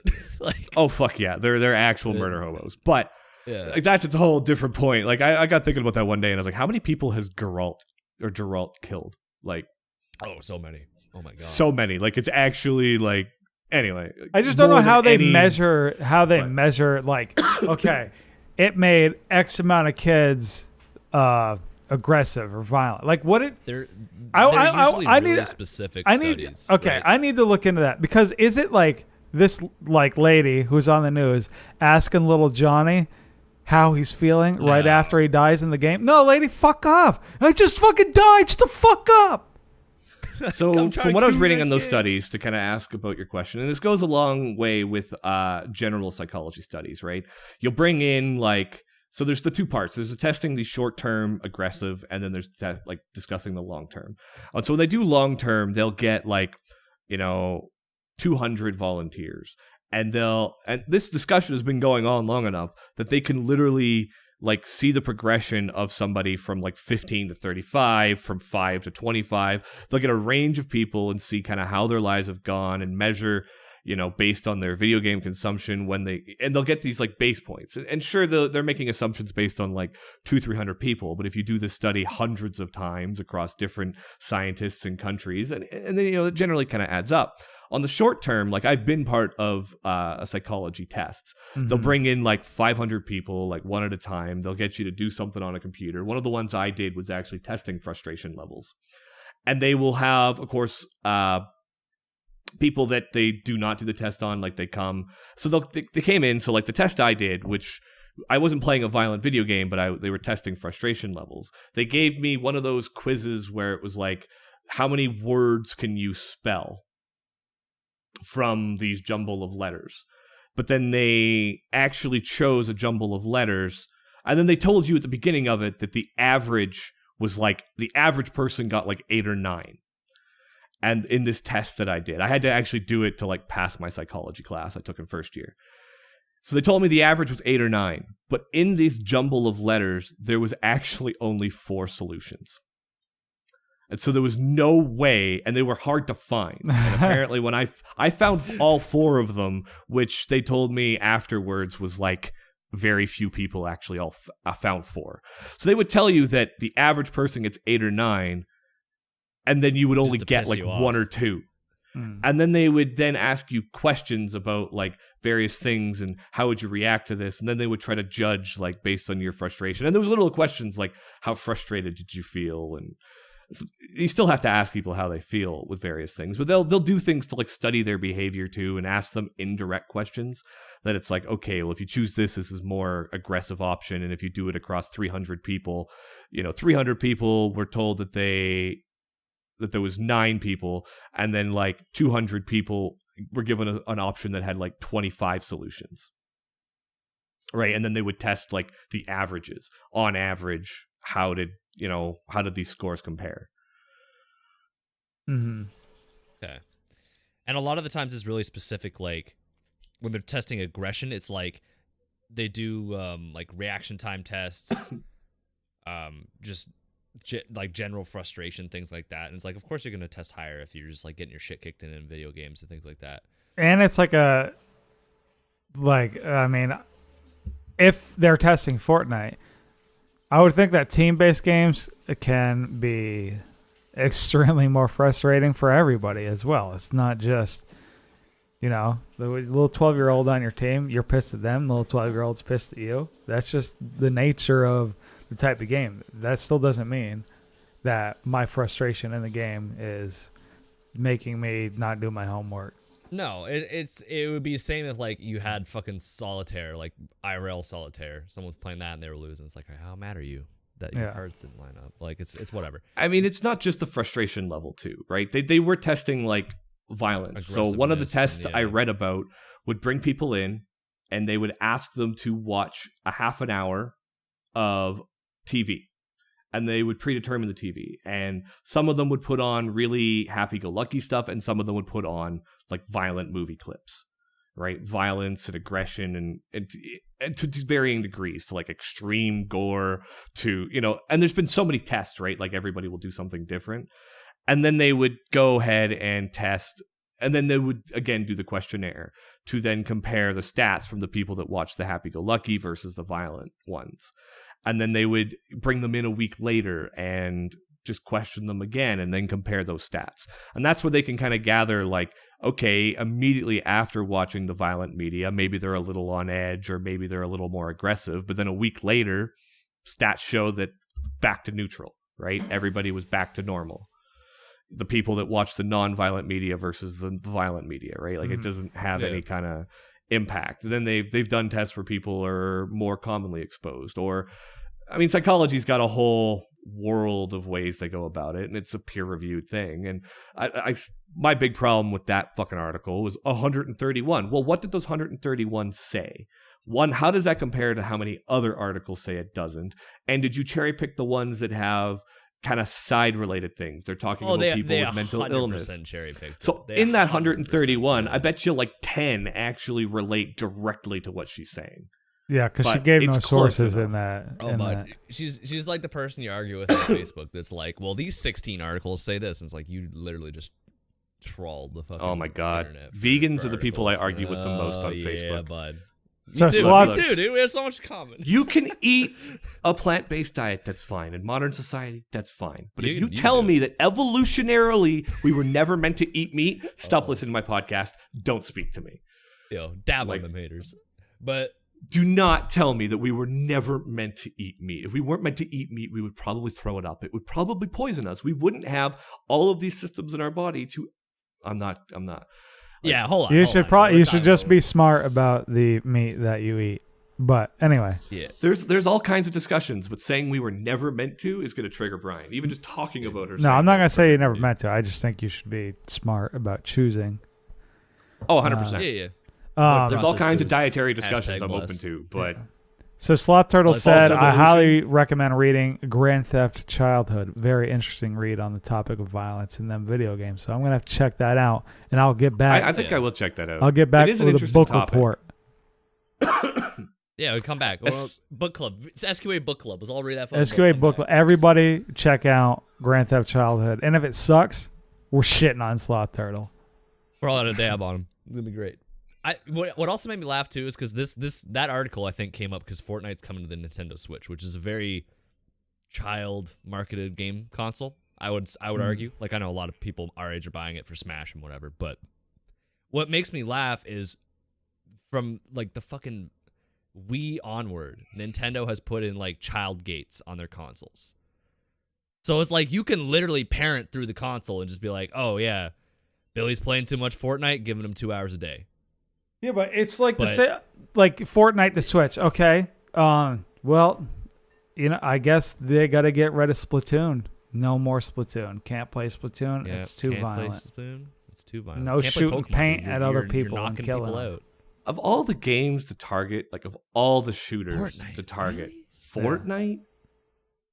I mean, I think it's literally just because it was on the Switch, and so like that was a pot shot. have you seen some of the shit that's announced for the Switch? Like Call of Duties and shit have been on like Bro. Game Boys and.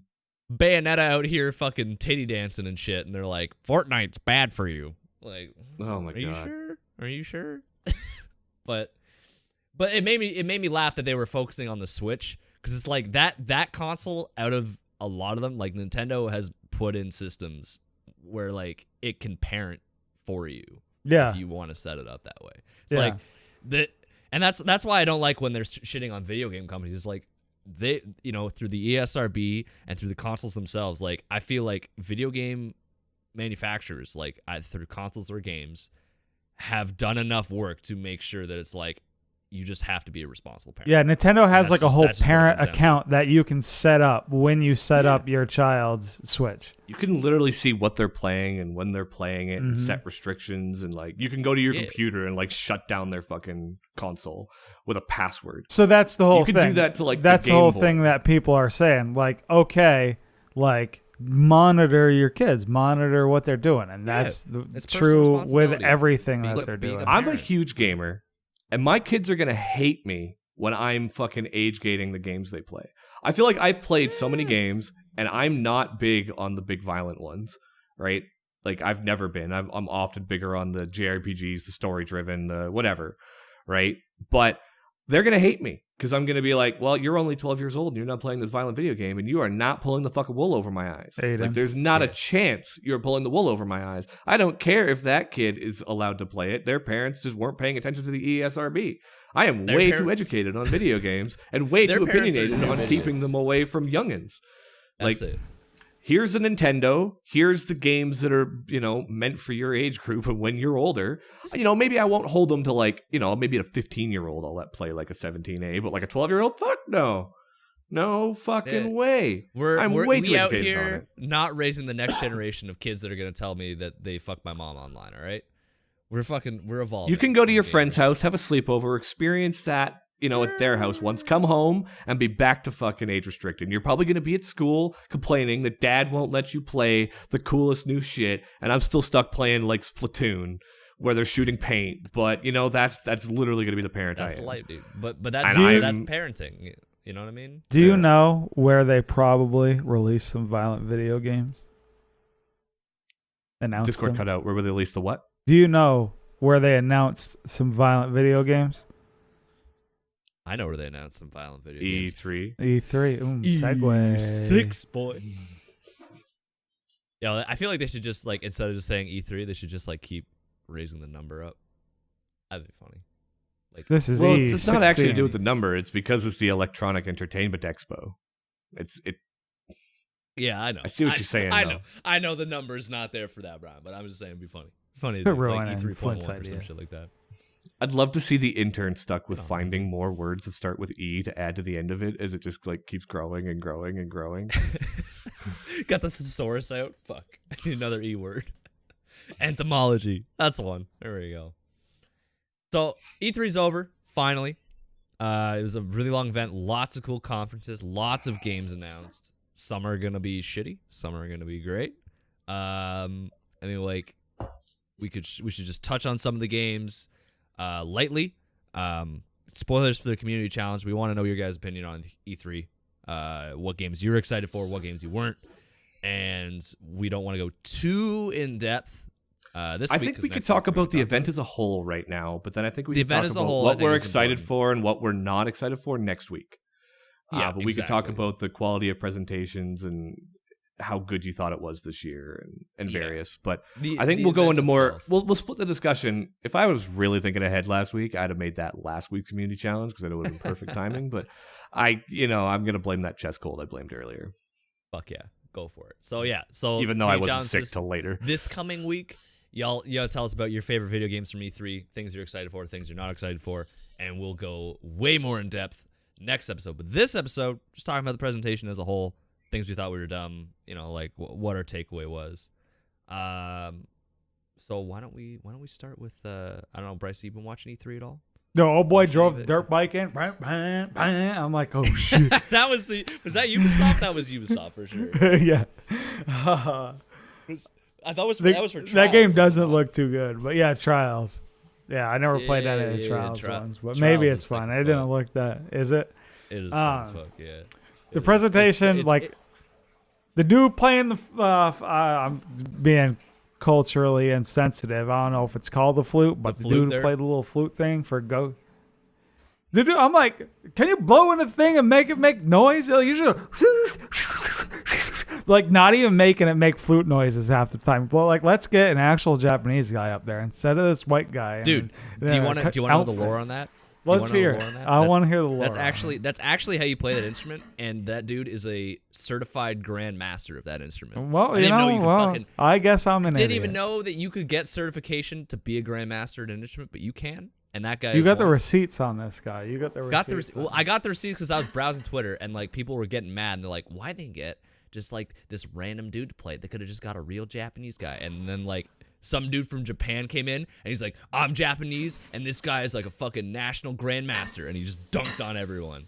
Oh, I was like shit, shitting all right. on the guy. It just I was dunked on like, me. Yeah, yeah, dude, that's it. But I will say, like, I was not a fan of the musical interludes for a lot Yeah. of fucking. It's hard. It's hard. Like, it's like transcended beyond everything. I just know, like, if I'm watching Smite, can't listen to Twitch chat. If you're watching E3, Twitch chat, dude, spam Skate 4 the whole time. If anybody ever tries to make a joke or anything like that or tell a story, cringe all throughout the chat. Like, Yep. everything that they don't like or if something slow, they just type boring. I'm like, shut the fuck up, Twitch chat. But I don't know, I thought it was good from what I saw. Obviously, like, I didn't watch too much of it. Kelly was on the desk, so that was cool to see Kelly on the desk. But she does a lot of hosting and stuff now. So yeah, there was just some of it. Some of the hosting, not necessarily like when Kelly's group was on, but some of the other hosts, like I don't necessarily know their names, but you could clearly tell when they didn't know anything about the game at all, and that made it kind of like weird to watch. So maybe like I don't know, that's like my one thing. It's hard, like for me not knowing anything about the game. If I can tell that you don't know anything, like okay, That's rough. That's rough. yeah. I gotta say, like, I didn't catch the Ubisoft one. I watched the EA one because it was like the first one, but then I realized I don't give a shit about any of EA's games. It's just not my not my company. But if I was to compare, like, just even the Xbox and the PlayStation's conference, like, even though I was more pumped about the content they had and more interested in everything they had, as far as, like, a conference for generating hype, they did a shit job. Like, the pacing of their entire presentation was so fucking all over the place. So, like, Last of Us 2, it's a super exciting, like, name drop fucking game, right? Exclusive, huge, right? Step above fucking Xbox. You know, that's the kind of thing they brag about. So they opened up with the banjo, and, like, I was a little weirded out by it, but then a lot of people really loved how it then tied into the banjo music in the game. But then the trailer they showing this, like, serene moment, and then just, like, the borderline gruesome killing by Ellie as she's going through. And then, like, it just ended, and people were like they didn't know how to respond. You know, sometimes you could almost just have, like, the, you know, like the title, like, coming up with that, like, sound effect is getting louder. Boom. You know, Uncharted 2 to, like, generate a little bit of hype from this. But they chose this, like, super, like, almost down moment. You know, like, it's just, like, kind of dark, and then the title just kind of comes up. And there's, like, no applause, no reaction. The emotion that they stirred in the crowd did not suit what you would imagine E3 is for, which is hype. Then because they're changing locations, they then just finish it, and they've got a bunch of people just sitting there chit-chatting, and they're like, oh yeah, we'll get back to, like, the full presentation afterwards. And there's just a bunch of people trying to fill up time. And so the pacing was all weird. Like, compared to when I watched Xbox, they were like, we got all Xbox these games, we got all this shit, and, like, then they just trailer. And the crowd is fucking cheering and laughing at every title that comes out, even the ones that nobody cares about. The energy's so high, and they're cheering at nothing. They're like, nobody cares about this game, or not this room. This room doesn't care about that game so much. But the Xbox did such a good job of, like, generating energy that people are cheering at the smallest titles on the Xbox. But then even the big titles in the PlayStation, they got the pacing and the mood so fucked up that there was, like, a couple of games that should be name dropped, like, boom, and there's just, like, dead silence in the audience. Mm-hmm. And people, like, and you see the commentaries, and they're like, that was a weird trailer, but Last of Us 1 was so good, I can't wait for Last of Us 2. But, like, it didn't generate hype. And that was, like, a large amount of the PlayStation conference was just, like, just really kind of flat. And you're like, nothing about this, like, is generating the hype. Like, they kept the, you know, if you're a comedian, you've got nobody laughing in the room. And it was a good trailer if they were just dropping the trailer online. Because the tone that they wanted was, this is a serious game and serious stuff's going to happen. But when you have a live audience, you have to play to that audience. And they definitely didn't do that. They were just much like the Death Stranding trailer. What the fuck was that? What the fuck? It was like... I still don't know what that game's about. I'm like, is this a trailer for a game, or am I watching a movie? Like, and then it just... Now I'm getting into the games. We could talk about that next week. But I'm just like... I don't know what the fuck's going on here. This is Daryl. You're more weird in this one than you were in the first trailer. I never played the game, but I watched the first trailer for that game, and I was like, I don't know what this is about. Is it still the same game? Did the first one come out, like, or is it just still the same trailers for the game that's going to come out? No, it's the same. It's the same game. I just don't know what the fuck's going on with that game. Yeah, they just let Hideo Kojima just fucking do whatever he wanted. Dude's lost his mind. All right. Dude's hanging out with Matt Mikkelsen and fucking Norman Reedus a little too much. Just doing some weird shit. I don't know. I think you're muted, Brian. Fuck. Brian's muted. What I heard for the first Death Stranding was that, like, when they did the announcement, they literally, like, basically struck a deal with Hideo Kojima to just do whatever the fuck he wanted. They spent the first month making the trailer to give people a tease to, like, his vision and put it out. It was, like, the rumor that I heard. And now they're actually working on it. Mm-hmm. But this game, like, a lot of people are pumped on it. Like, this is one of those, like, I'm trying to think, like, a movie equivalent. Like, you go to a Quentin Tarantino movie, you know, kind of like you're getting a Quentin Tarantino movie. And you take Hideo Kojima, who's known for fucked up shit, and like crazy visuals, but like deep storytelling. And they're just like, here's money, make something, which is kind of an interesting way to make a game. Like take a guy who's known for making quality and just like giving him free reign. Mm-hmm. Is what I've heard about this game. Although none of the visuals, like I think Hideo Kojima, is he from Metal Gear or is he from something else? He's from Metal Gear. I was never a Metal Gear player, so I don't have this like connection. Like I've never played a Metal Gear game. And so which I feel like I'm missing out, but anyway, so I don't have this like connection to this creator to just be so pumped about it. And the visuals on that game like weird me the fuck out. Like I might watch a let's play on it. The baby. It's just like, I might watch a let's play on it, but like this game doesn't have me hyped. This game has me confused. Yeah, it's definitely like a story-driven like let's play. I'll watch this. Much like I never played Last of Us. I watched the let's play through that.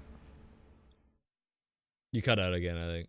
Oh, I was just saying, yeah, died. like a lot of those, yeah, it is Let's Play material, much like The Last of Us. Like I just watched The Last of Us through a Let's Play because it's the same type of like story-driven type thing. I will say PS4 is really good for those. I don't know what it is, like if it was just console exclusives or whatever, but like I feel like they have a lot more just like straight up story games than Xbox did.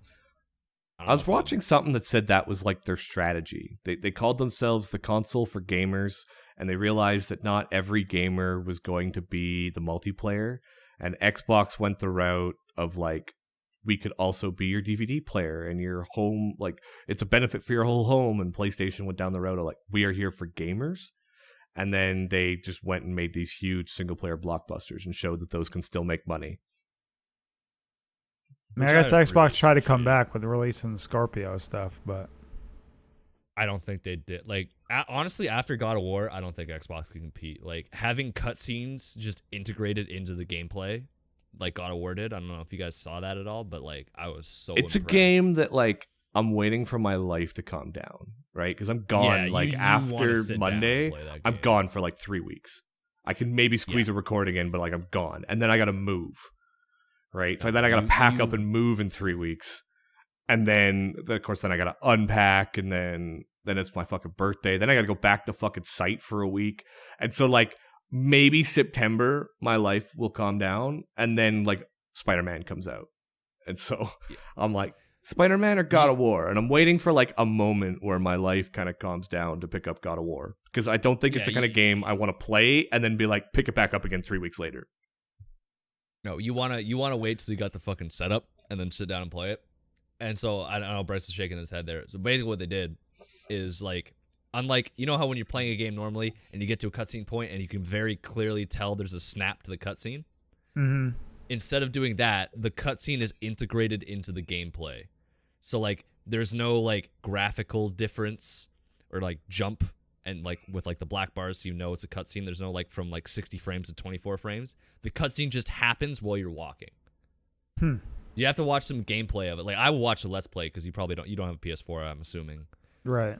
Or if you do, right? I would watch it and like see what I mean. But like, Yeah, I never played What any other happens God of Wars, so like I'm not interested in this one either. yeah, like I've never played any other God of Wars either. So like I wasn't watching, but I was watching just like the technology side of it, where like Kratos is walking and having a cutscene with his son, and then like seamlessly you're fighting.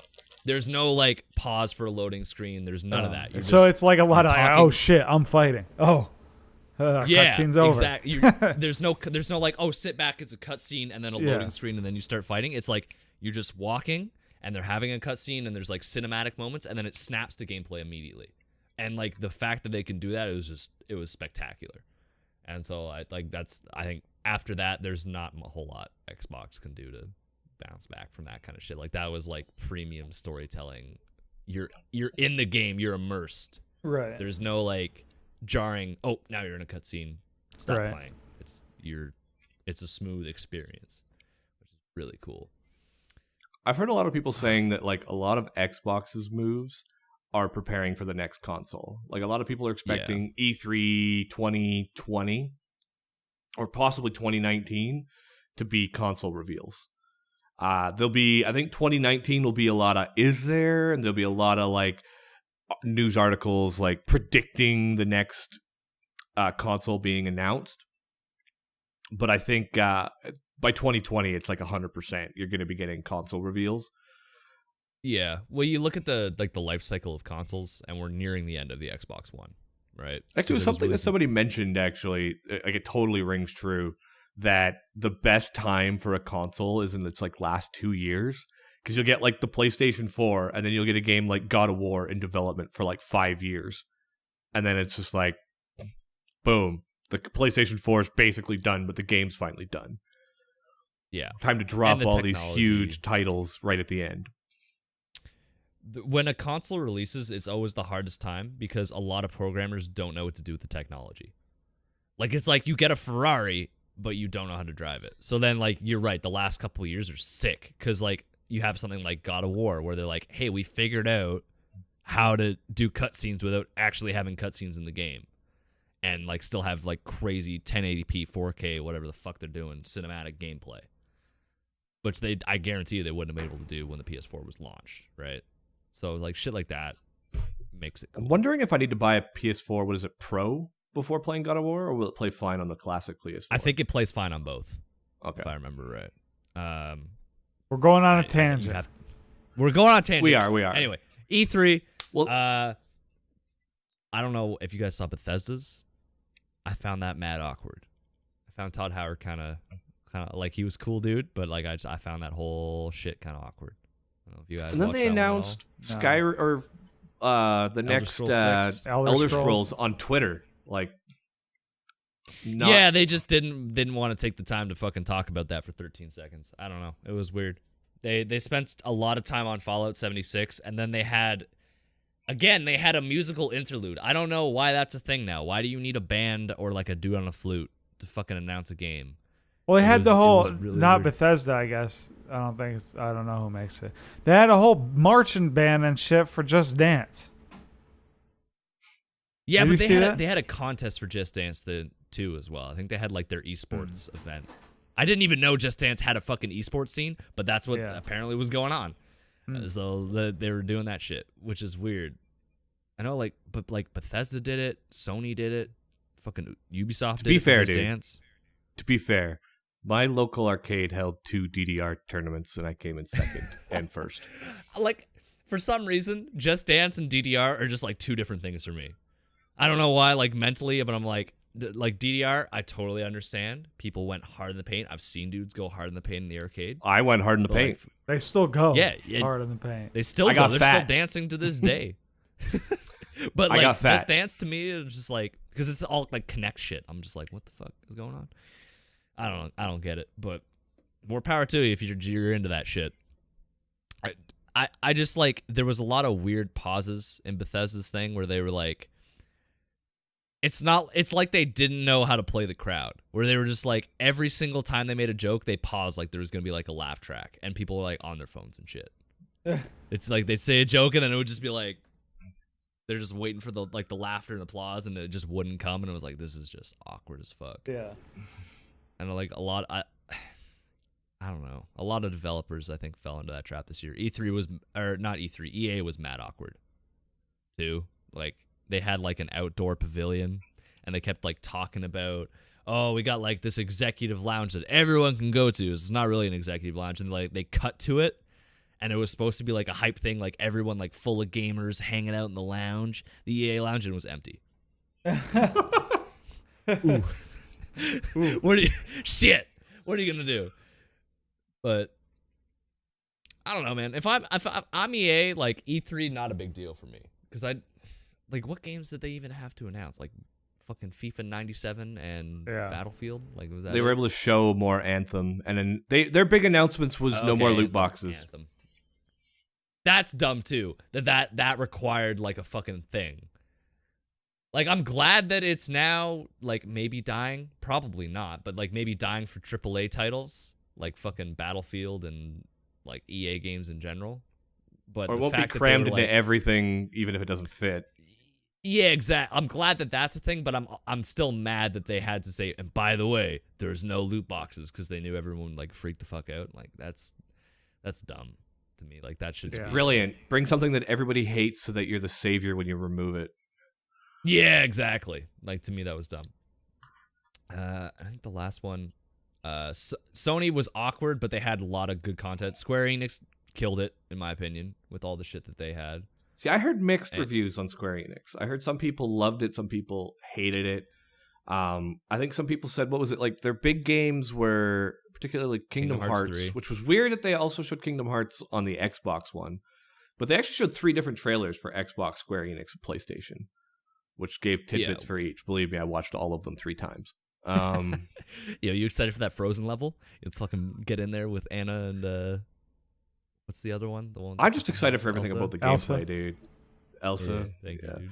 I'm excited Dude, for Olaf, everything about Kingdom Hearts. I've actually been watching, like, Kingdom Hearts is a game that's so convoluted that I've actually been rewatching story summaries, and they're like 55 minutes long to explain the plot of the fucking games.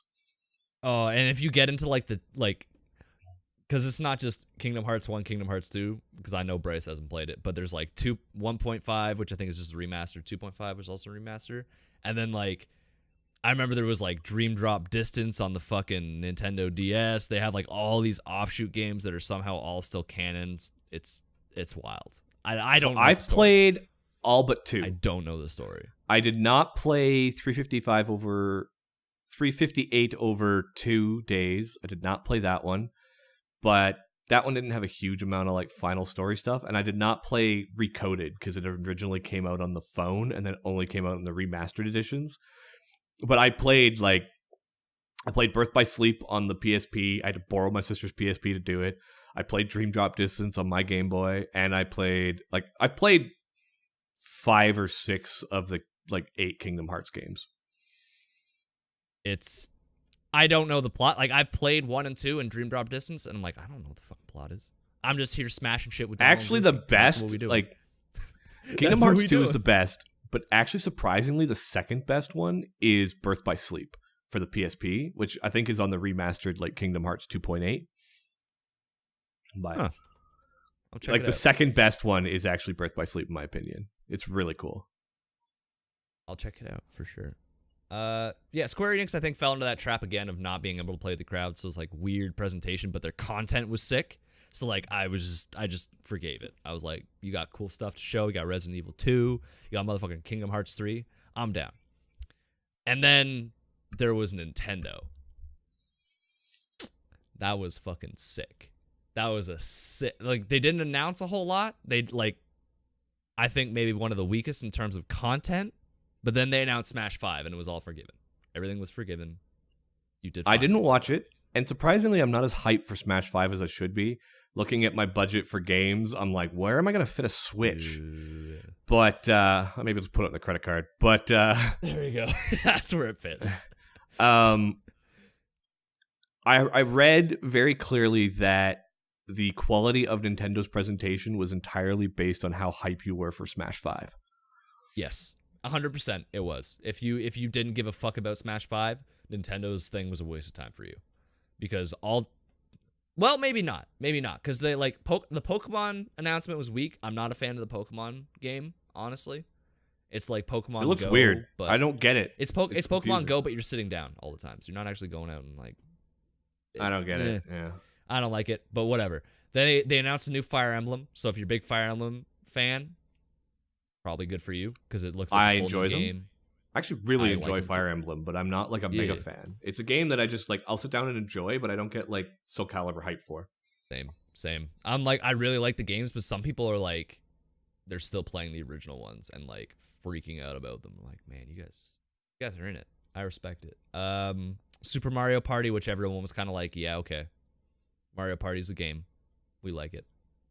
It ruins friendships. We like it. But if you were hyped for Smash, you were 100% Nintendo. This is the best thing ever. Especially when they were like, everyone's here and we're gonna give you fan favorite characters except Waluigi. Not in the game. Very mad about that. Throwing that out there. But if you didn't like Smash, yeah, you probably didn't like Nintendo's. Because I think they took I think it was 40 minutes on Smash out of their. I want to say it was an hour and 20 minutes or so. They really, it was They did all like a whole bunch of games that no one cared about, and then it was Smash for 40 minutes, and they're like, okay, we're done now. And then they just like they flew in a bunch of pro players to play Smash 5 or Smash Ultimate rather for the next like week, which is it was fun to watch for me. Like I'm hype about Smash, so I thought it was sick, but I can totally understand why people were like, no, don't want to deal with that. I gotta say, there's one thing I gotta say about Smash, and I think that'll be wrapping up for the E3. That just to me makes me laugh a bit. Is like because Smash 4 is it's not called Smash 4, right? That's just what the gamers call it. Yeah. And so then like Smash Ultimate is not like everybody calls it Smash 5, but then they don't call Melee Smash 2, which makes me laugh personally. It like they go like they go like vanilla Melee Brawl 4 5. Like it's the way like a lot of people there's like to actually talk about a it big on Twitter. debate. There's a big debate on it now, yeah. So some people are trying to make it like so like 5 somehow fits in the word Smash. Cause like the for like Smash 4, the reason they call it Smash 4 because Smash Brothers for the Wii U sounds stupid as fuck. So they replace the A in Smash with a 4, but they can't do that with 5. So some people are calling it Smash 5, but other people are like, let's just call it Ultimate. Because like they want to like follow the Brawl name style, I guess. And so there's like a huge like fight on like, do we call it Smash 5? Do we call it Ultimate? Like what Why are we not doing? just here, boys? replace the S in Smash with the 5? Or am I doing that backwards? No, you're doing that right. You're doing that right. Like the 4 fits in the A, but you could just replace the S with the 5. When you get to 6, I you don't run know. into a problem. But You're fucked. But 6 isn't coming out for like 5 years, so we clean that way. I don't know. I'm calling it Ultimate. I've called it Smash 5 a couple times, but I'm in the Ultimate camp. I think that's probably the best way to go. So I think that wraps up E3. Unless you got any closing thoughts there, Bryce. Nope. I only watched a little bit of it while I was fishing, so my fucking dirt Dude, bike watching comment that bang is all I fucking- got. Yeah. You should try Trials out. You probably like it. It's like a really hard motorcycle game, but it's like 2D. Look it up. You'll see. It's like It it was like reminded the me of those games that would like really frustrate you. Like, what's that game everybody's playing on Twitch for a while? The where Impossible game. I think you're talking about the one with the There was cube where you one- fucking jump. There was one where you gotta like climb a mountain with like dude, but he's like, Getting Over It. With, yeah, Bennett Foddy. that's Yeah. what this reminds me. At least from like the little trailer I saw. Like you're just Yeah, running that's into not shit, that far shit's off. crashing. it is. Yeah, it's it's literally what definitely it is. not like it's not a racing game. It's definitely like, can you manage the physics to? I wouldn't even call it puzzle solving because you're not like trying to find put the square peg in the round hole or anything. Like you're just trying to get to the end. But it's meant to be challenging but completable. Yeah. So it's in a weird like. It's definitely not puzzles, but it's difficult like a puzzle might be. Yeah, It's then the not meant dude to be came racing. out and he was like, "Yeah, my YouTube channel is like Trials, Trials Education or Trials School or like he named it something, Trials University or I think that's what it was." I'm like, man, if I gotta go to school, play a video game, never mind. I'll skip it.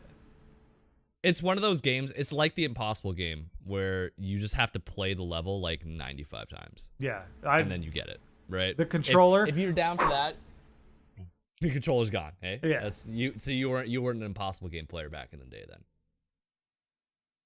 Fair enough. Fair enough. Well, I think that wraps up E3. Like I said, we'll go into it a lot more in depth in terms of like games we loved, games we hated next week, and we'll be reading your community challenge along with that. But speaking of the community challenge, why don't we go through this week's? So I'll take over for community. So this week's community challenge, I issued last week because I started replaying Breath of Fire, and I'm still replaying it, and I'm probably going to go back to it after we're done recording. Is what old game do you still go back and replay for nostalgic purposes? And does it still hold up today as well as it did for you when you were little? Or maybe not so little. Maybe it's a nostalgic game from 10 years ago and you were 20. But what nostalgic game do you still go back up and pick up again? And does it still hold up? So to start us off for this week's community challenge,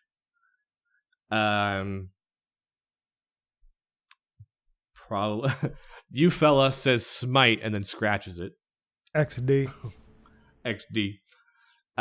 Vio, who's apparently really sad right now, says Dark Cloud 2 Dark Chronicle. I don't actually replay most games, but this one I could if I wanted to. It's my most favorite game ever, to be honest. Dark Cloud 2. I've heard good things about it. This it is was a never cartoon game. That, well, I mean, it's also like PlayStation, so there's only so much the graphics could do back then. I guess it gets a free pass. Okay. Yo, but PlayStation low-key was like that. This was like the JRPG haven. If you had a fucking PS. True. It was. That's It was a good time. Where, it's a good time to be a teenager. hell yeah. Dirt Nap's dad comes in. He says there is one game that I fall back to every now and again, including even recently, Sid Meier's Railroad Tycoon. When I was about 11 years old, I found out I had a biological father and started spending Sundays with him. After our chores, we would play this game for countless hours on his old 386 computer. Yes, pre-Windows. There was a time when computers would not play the old game, but now Sid Meier's has it as a free download online, and I was able to get it again. Damn, now I want to play it. Railroad Tycoon. Yo, they should Dude, redo I this remember game with today's roller coasters. graphics, dude. Roller Coaster I mean, Tycoon they've made was like the 9 shit. more. I did that. Oh yeah, I've it's never been a heard of it. sequel game. My first time hearing about it. Oh, You've Dirt never- Nap's dad. I've Wait, never this is heard it. Railroad Tycoon. I'm thinking of You're thinking of Roller Coaster Tycoon. I'm thinking Yeah. of Roller Railroad Coaster Tycoon. Tycoon. So Roller Coaster Tycoon has been remade, has had 3 sequels: Railroad Tycoon 2, Railroad Tycoon 3, and Sid Meier's Railroads! Exclamation point. So if you want to check out the new gen, Sid Meier's Railroads. yeah, damn. I'm checking it out. And then I'll read Zelatos, and then I'll touch mine, and then we'll go back to the communities. Zelatos says, that game for me is Chrono Trigger. I have completed all 50 plus endings. Was there really that much by the end? I thought there was only like 9 or 10. Even with a silent protagonist, it's one game with such amazing narrative and gameplay that even today it still influences other games in the RPG genre. It was released on the SNES in 1995 and has been released on just about every port since then. Hell, it was even released on Steam a few months back. Chrono Trigger stands the test of time, and I say it's the best RPG ever made. I've never played Chrono Trigger. Never played it. Flint. Okay, Flint, I forgive Never you because played it. you, like, you know, I think you were possibly born when it came out. Or you definitely weren't holding a controller when it was out. But Chrono Trigger, I wasn't born when it came out. Unfortunate. I never had the luxury of owning Chrono Trigger as a kid. I just never got a copy of it. I never got so into it. I requested it for my birthday, but my friend had it. And it was like the one game he loved so much, he would like rarely lend to me. So I never really got to borrow it. Eventually he got the PlayStation version and he lent that to me. And I never really got through it long enough. I never had it long enough. If I rented it, I never beat it. But then 5 or 6 years ago, they released it on iPhone. You could buy it for like $8 on your phone. And I replayed Chrono Trigger on my phone. And that was like all I did for like a week and a half. And I think I got like 4 endings before I put it down. But like I can tell you that stands the test of time. And if you're interested in trying it, you can get it on your phone so you can play it on the shitter. So like there's no excuse not to play it. Oh, clean. I'm gonna do that then. I'll try. I'll fucking try it out. Absolutely. Actually, to be fair, like he's right. For its time, there's many RPGs that came out in like the PlayStation era and others that like don't compete with it. Like it did so many things. Like it's got multiple endings. Chrono Trigger, hence the word chrono. Like it's got time travel. And you could, after you beat the game the first time, you could go to different time zones and like do different things and then defeat the boss that could then have sometimes fun, sometimes kind of like important narrative. Like you could see different changes that happen based on when you like defeated Lavos, which was the end boss. So that was like really cool. Like it gave you that replayability factor with like a true New Game Plus where you kept everything. But then you could get entirely different narratives through the New Game Plus, which was really, really cool. Understandable. The way it does combo abilities, like there's stuff in there that I definitely feel like the PlayStation regressed from Chrono Trigger. That is one game I will hands down agree holds the test of time. No pun I think intended. a lot of like old school RPGs I think hold the test of time well because it's literally like the graphics aren't there, it's just gameplay.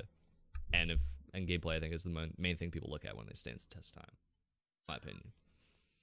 So I'll use that to segue into mine. So I'm replaying the Breath of Fire series. I really got the kick for it when there was that whole Twitter thing going around. It was like, what 4 games, influenced your childhood? And I then after that Twitter thing came out, I talked about Breath of Fire because of the way it influenced me and introduced me to JRPGs. And so right now I'm replaying it. And I gotta say, as much as I'm getting a nostalgia enjoyment out of it, Breath of Fire 1 doesn't hold up. Breath of Fire 2, I'm pretty sure will. After I'm done Breath of Fire 1, I'm actually getting like excited to go back and replay Breath of Fire 2 because I could see like the narrative. I can remember the narrative improvement, like the storytelling and everything like that comes with Breath of Fire 2.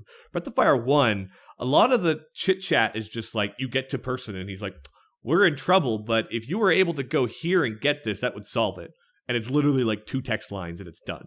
Like a lot of the narrative stuff is done in like 10 seconds. Like drop 4 lines basically telling you where to go next and you do it.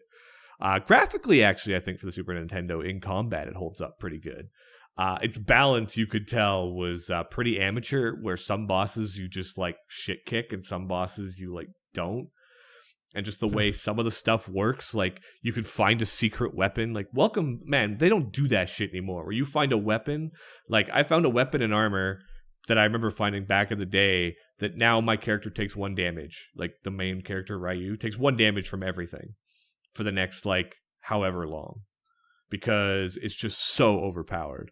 Like, there's just so many, like, old school stuff that you don't get today. But realistically, like, its story, I can't even say its story holds up. There's literally next to no story. None of the characters have personality. There's not a ton of narrative. It's just a string of reasons to go fight different people and explore. But it held such a special place in my heart. But then I'm thinking back to like the personalities of the characters of Breath of Fire 2, and I think that one will really, really hold the nostalgic value for me. Breath of Fire 1, actually, I don't know, man. I remember this being a lot more intense when I was 12. Unfortunate. But Unfortunate. Hey, that happens sometimes. You go back to a game, it's not what you thought it was, All right, Flint, why don't you read 3 or 4, starting from One Nations, and then finish off with yours? All right. I don't know how to get at it without fucking up my recording. Oh, right, you're stuck in the video. Yeah. Right, yeah. I'll read it then. Video. My bad. All right, Brian's gonna read it. Let's I do it. was sick, and I was like, I'm gonna let them do 90% of the talking, and I'm pretty sure I'm like 60% of the talking this episode. I agree. Solid I agree with 80. A solid 80. Yeah. Apparently, 85, man, 90. modern medicine is a miracle because I was like, I don't even want to record. I'm so fucking sick. Pill. 20 minutes later. Yo, drugs coming through. Drugs coming Can't through, leave it baby. down. One Nation says Mega Man 2. Okay. Can't say I played any of the actual Mega Mans, mostly just the X's. Mega Man X series. Yeah, I never Can't say played I played any either. They're good. I'd definitely say Mega Man X holds up. Pokemon Fire Red, easy, and it 100% lives up to the nostalgia. Top tier game. I will actually go ahead and say, I'm going to agree with Aiden with this one. Pokemon Red, if you go back and replay it, like classic Red, it's kind of like Breath of Fire right now, where you're like, okay, there's some balance issues. There's some weird shit. The graphics, they sort of hold up. And the story's really flimsy.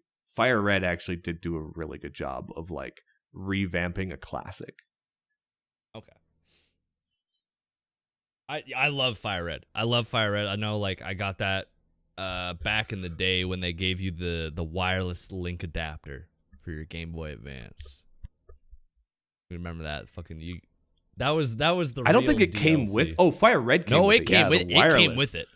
Sorry. Remember I was that thinking of box Red game? when we had to go to the store and buy the like linked adapter. The link cables? Yeah. Oh, yeah. No. This one was like, and now we're doing wireless shit, and they just like you fucking like snap it onto the thing. It was really cool.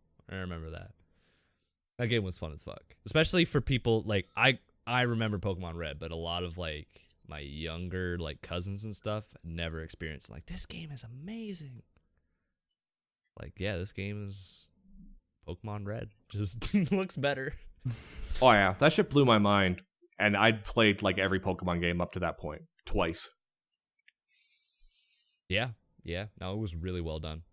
Honestly, I'd love for them to do a remake of that and not Pokemon Let's Go Pikachu and Pokemon Let's Go Eevee. The one game that can be remade twice. It could be, and it would be fine. Everyone would be like, "Yeah, that's cool. You can do that." I feel like Fire Red does such a good job of it, though. It doesn't need to be. Like, literally, they could just keep the same game and just do better graphics. It'd be fine. yeah. All right. Mr. Hefe. For me, one of the games I used to play a lot still was Beyond Good and Evil. That game is just so good for me. Played it all the time ago. And then Ending Still is one of the best in gaming for me. However, with the new PC and not having a CD slot, I'm no longer having it installed. Might check Steam to see if it's still available. He's gonna be excited after E3 then, because they announced the sequel to that game. Oof. I guess we'll be seeing from him next community challenge. Yeah, he's be like, "Yeah, that's what I want." I know it. Kurt Dude says, game I still replay is Spyro 3, Year of the Dragon. One of the very first games I got to 100%. Technically 117. I don't know how that works, but sure. When I was a kid, I replayed it, and it still felt great to get 117% when I was an adult. After that, I wanted to see if I could speedrun it because I loved it so much. It's a pretty hard speedrun, so I dropped it after I couldn't complete one of the harder tactics. I still love the game and series and super excited for the remake of it. I know I'll get it 117% again. The only thing that sucks is that if it's going to be treated like the Crash Bandicoot remakes, I have to wait an entire year before I can play it. Damn. Never played much Spyro, Kurt, dude, to be real. I think I played a couple on Game Boy Advance, but I'm getting all these like OG games I gotta fucking play. I gotta get the emulator out. I was real big. I always think of Ripto's Rage, Spyro Ripto's Rage. I'm not sure which number that was, but like the original Spyro, Ripto's Rage, I remember playing the shit out of those. I never played the Spyro games. They're really fun. They're a lot of fun.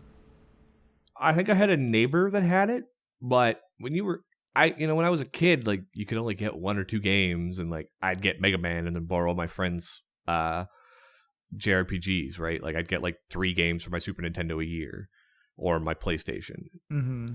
So like usually I was so wrapped up in JRPGs, it was like I need Final Fantasy VII, I need it. Wow. Flint, how about you? What's your old nostalgic game you still go back to? Oh, it's OG Fire Emblem. But not sorry. So I should be a little more specific. I'm trying to remember the name of the game, but it's hold on. Not Awakening. Maybe the Blinding Blade. Something along those lines. It was one of the Game Boy Advance Fire Emblem games. Not the one where you could play as Lyn, but the one where you had Seth as your homeboy. And you get Joshua. I think I played that game 3 or 4 times. And of course, like with any Fire Emblem game, you can play that like 5, 6, 7 times. You can get different relationship outcomes. Bryce, if you've never played it, you ever play Fire Emblem? You know that? Okay, so it's like a tactical game where you move around the map and you go into battles, and it's like square based. You move shit around, like on a grid map, and you're fighting. Like Pokemon. But you can also more like XCOM or Final Fantasy Tactics. Very much, but it has permadeath. So if your character dies on the map, it dies forever. Okay. Fuck, I can't remember the name of the fuck. So it's like a board game, kinda. Sorta. I'll give you that. You move around like chess, turn-based, but Fire Emblem: The Sacred Stones. I played that fucking game so much. If I wasn't playing Pokemon, I was playing Fire Emblem: The Sacred Stones. That game was fucking amazing. It was so well done. It was my first introduction to Fire Emblem. It was like, I didn't know what to think. I was like, wait, this has such an amazing story, and like the characters are all interesting, and there's like permadeath. Like, I remember, like, I was a bitch when I was a kid, so like, if normally like you have permadeath, the characters are just dead, but if you turned off, you reset your Game Boy, they wouldn't die. And I remember I would spend, still like, that bitch. Oh fuck yeah! Like, I don't want to lose character. Fuck that. So like, I would spend like 5-6 hours as a kid just replaying a map over and over again because like a character would die or something like stupid would happen. I'm like, no, that wasn't optimal. I was on my optimal shit playing that game, and I've replayed it recently. It holds up. If you want some fun ass Fire Emblem games, because I think the new ones are almost too easy, the way they do it, go play some of the old ones. You want a challenge and you want some fun, good ass strategical gameplay. All right. Did they have the romancing like companionship did. stuff back then? Dude, They did? That game hits such a weird spot for me where I love tactical top-down RPGs like that. I don't like the permadeath. I do like you. I bitch out and restart. But I love just like, I don't know, man. I get all like giggly and bubbly at like, you're gonna marry you and you're gonna marry you, and like, You don't think at the start of that game that you're gonna do that, and then you find out about it, and you're like, well, now I'm gonna just fucking pair everyone up. That's how it's gonna be. And I'm sorry, it's gonna happen. Everyone lives happily ever after. Yeah, exactly. But it's a lot of fun.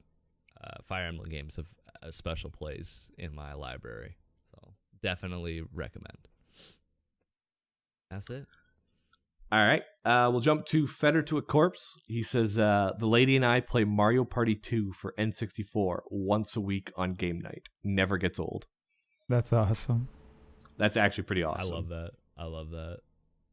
I mean, Flint was joking about Mario Party 2 destroying friendships. So if you guys can stand the test of playing Mario Party every weekend, damn, you guys are meant to be. All right. I'm just saying. Absolutely. More power to you if you can fucking get through multiple Mario Party games without killing each other. I respect that. Maybe he just knows, don't steal her stars. But Don't steal it. don't do it. Fig Nugent says, it's been a while, but Resident Evil 4 is one of my favorite games of all time. If it's there and I have nothing else to play, which is rare lately, then I usually try to run through it again. Graphics aside, the game still holds up extremely well, and every time I play it, I'm reminded about how crazy difficult it can be at times. Older games were a bit harder than they are for now. Older games are a bit harder than they are now, for sure. I'm not even a huge Resident Evil fan. I just really like this one and never played the originals, nor did I care to play 5, 6, or 7 Revelations. Also, the merchant in that game is the best merchant with the most memorable 2 lines ever. He's a meme, and I love it. What are you buying? What are you selling? Yo, do you remember?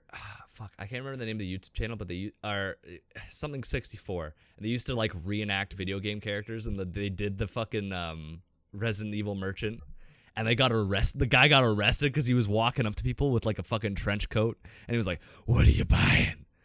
What are you selling?" And you just like followed him around, and the police thought he was a drug dealer, so they arrested him.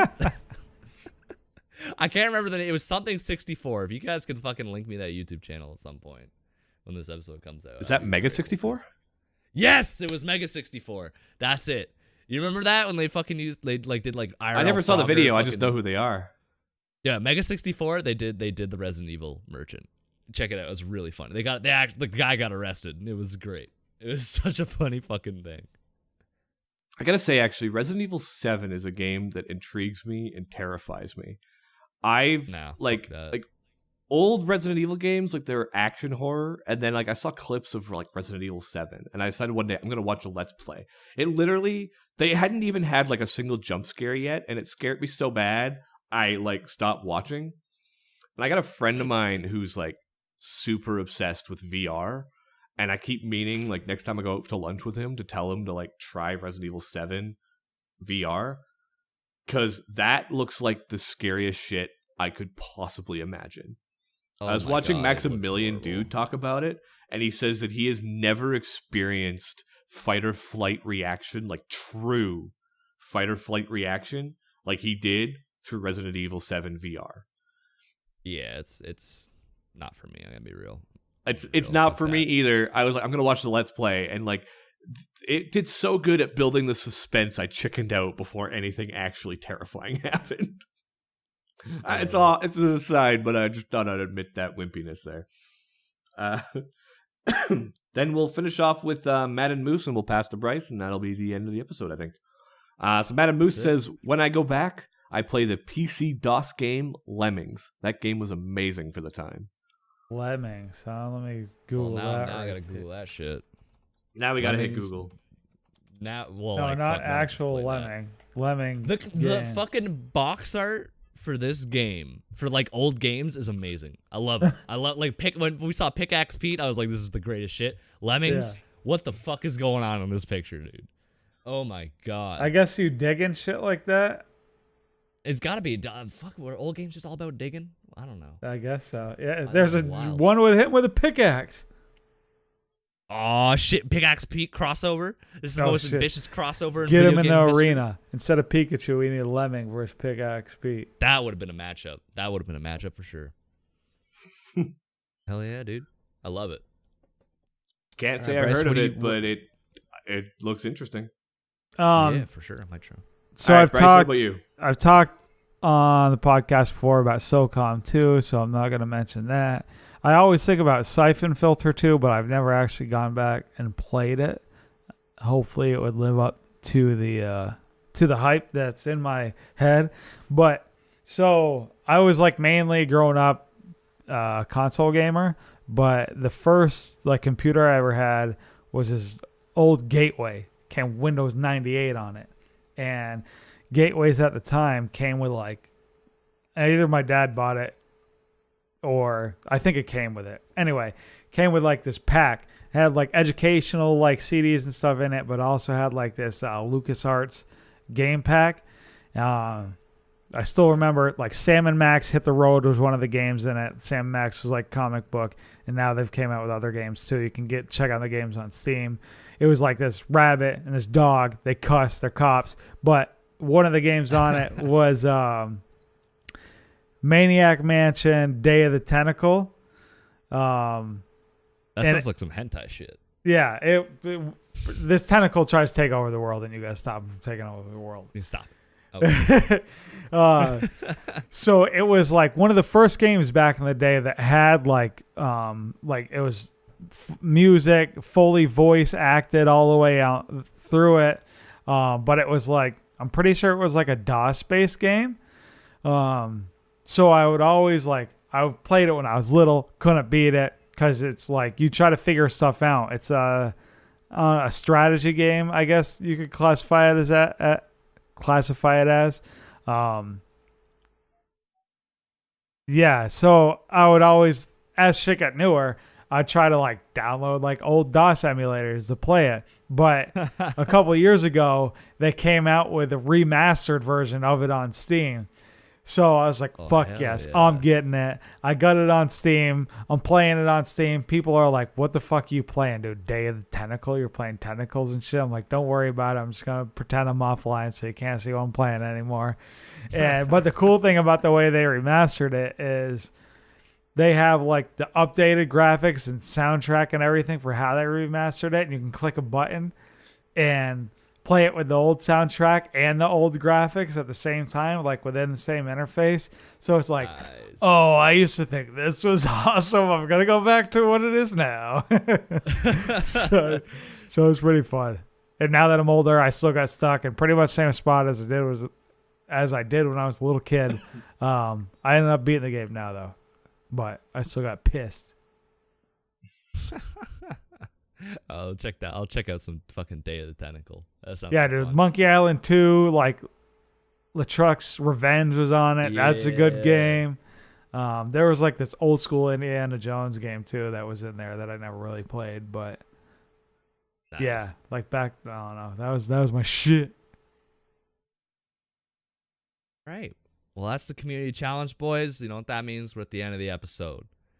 So I'm gonna do all the plugs that Matt normally does. Probably fuck up half of them, but let's fucking get it.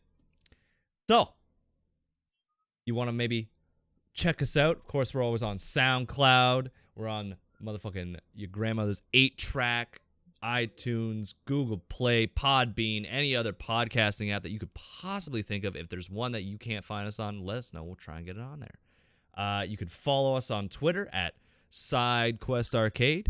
You could follow young Brian at SQA_happiness on Twitter if you're so inclined. If you want to follow Bryce on Twitter, you can follow him at _Silent Reveries. Mind the underscore is very important. You can follow Madman Matt, even though he's not here, at Madman Matt YT, and you can follow myself at Micromanatee. If you'd like to join our Discord, we have a poppin' Discord, like 200 plus members all hanging out, talking about random shit, memes, getting healthy, talking about video games. It's a great time. I highly recommend you join. The link is in the bio on our Twitter and also in the description of both the SoundCloud and the YouTube video. By the way, you want to listen to us on YouTube? You want to see our beautiful faces while we talk to you about video games and E3 and whatever the hell else? You can go to our YouTube at SideQuest Arcade. Check that out. You can check out Dungeons and Dragons shit on there too, right? Hell yeah, you can check out Dungeons and Dragons, and there might be a montage there eventually if I get my head out of my ass and start Since you've been talking about it so much this episode, figure out. Hell yeah, you want to watch us fucking do some wizards and whammies? You can get right on there and watch that shit. I like it. Thank you, Bryce. We also have a Facebook page that we never plug, but if you search SideQuest Arcade on Facebook, you can go there and hang out. Bryce runs that. I'll keep it updated. Cool. Trust me. Hell yeah. Hell yeah. Yeah, I saw that mass update of like fucking 4 episodes. I got you. Whoops. Oopsie. And also, I don't know if you noticed, but throughout this episode, I've been wearing a beautiful SideQuest Arcade t-shirt. I can assure you it is very comfortable, and I have gone from a 6 out of 10 to a 17 out of 10. Hot as fuck. Go to our Teespring store, which is also in the link of everything that we just talked about, and check out the shirts if you want to hang out and maybe support us a little bit. The shirt is comfortable. It's comfortable. It's comfortable, dude. It's comfortable as fuck. All right. I'm taking it. I'm not letting that one go. I'm not letting it go. I said comfortable. You did a really good job, and I interrupted you like half the way, consistently throughout it, but comfortable is not flying. Listen, it's comfortable as fuck if I stutter, all right? It's a great shirt. We also have Defend Middle Lane shirts. If you are an OG whammy and would like to rep that too, I might make that available again for another 10 days. We'll see how the winds blow. With that, all that being said, Brian, thank you very much for showing up and coming on, having a great recording. Thank you, boys. And thank you, Bryce, for being here and make me say comfortable. I really appreciate it, man. Mm-hmm. You know, and, very comfortable. Real comfortable. Yeah, it's very comfortable shit. Mm-hmm. Thanks, dude. Yeah. Yo, we out here coming in comfortable shit in 2018. and thank you to myself for showing up and trying to host. And with that all being said, take your quarters off the table. It's the end of the episode. Get the fuck out of here. Bye-bye. Bye-bye.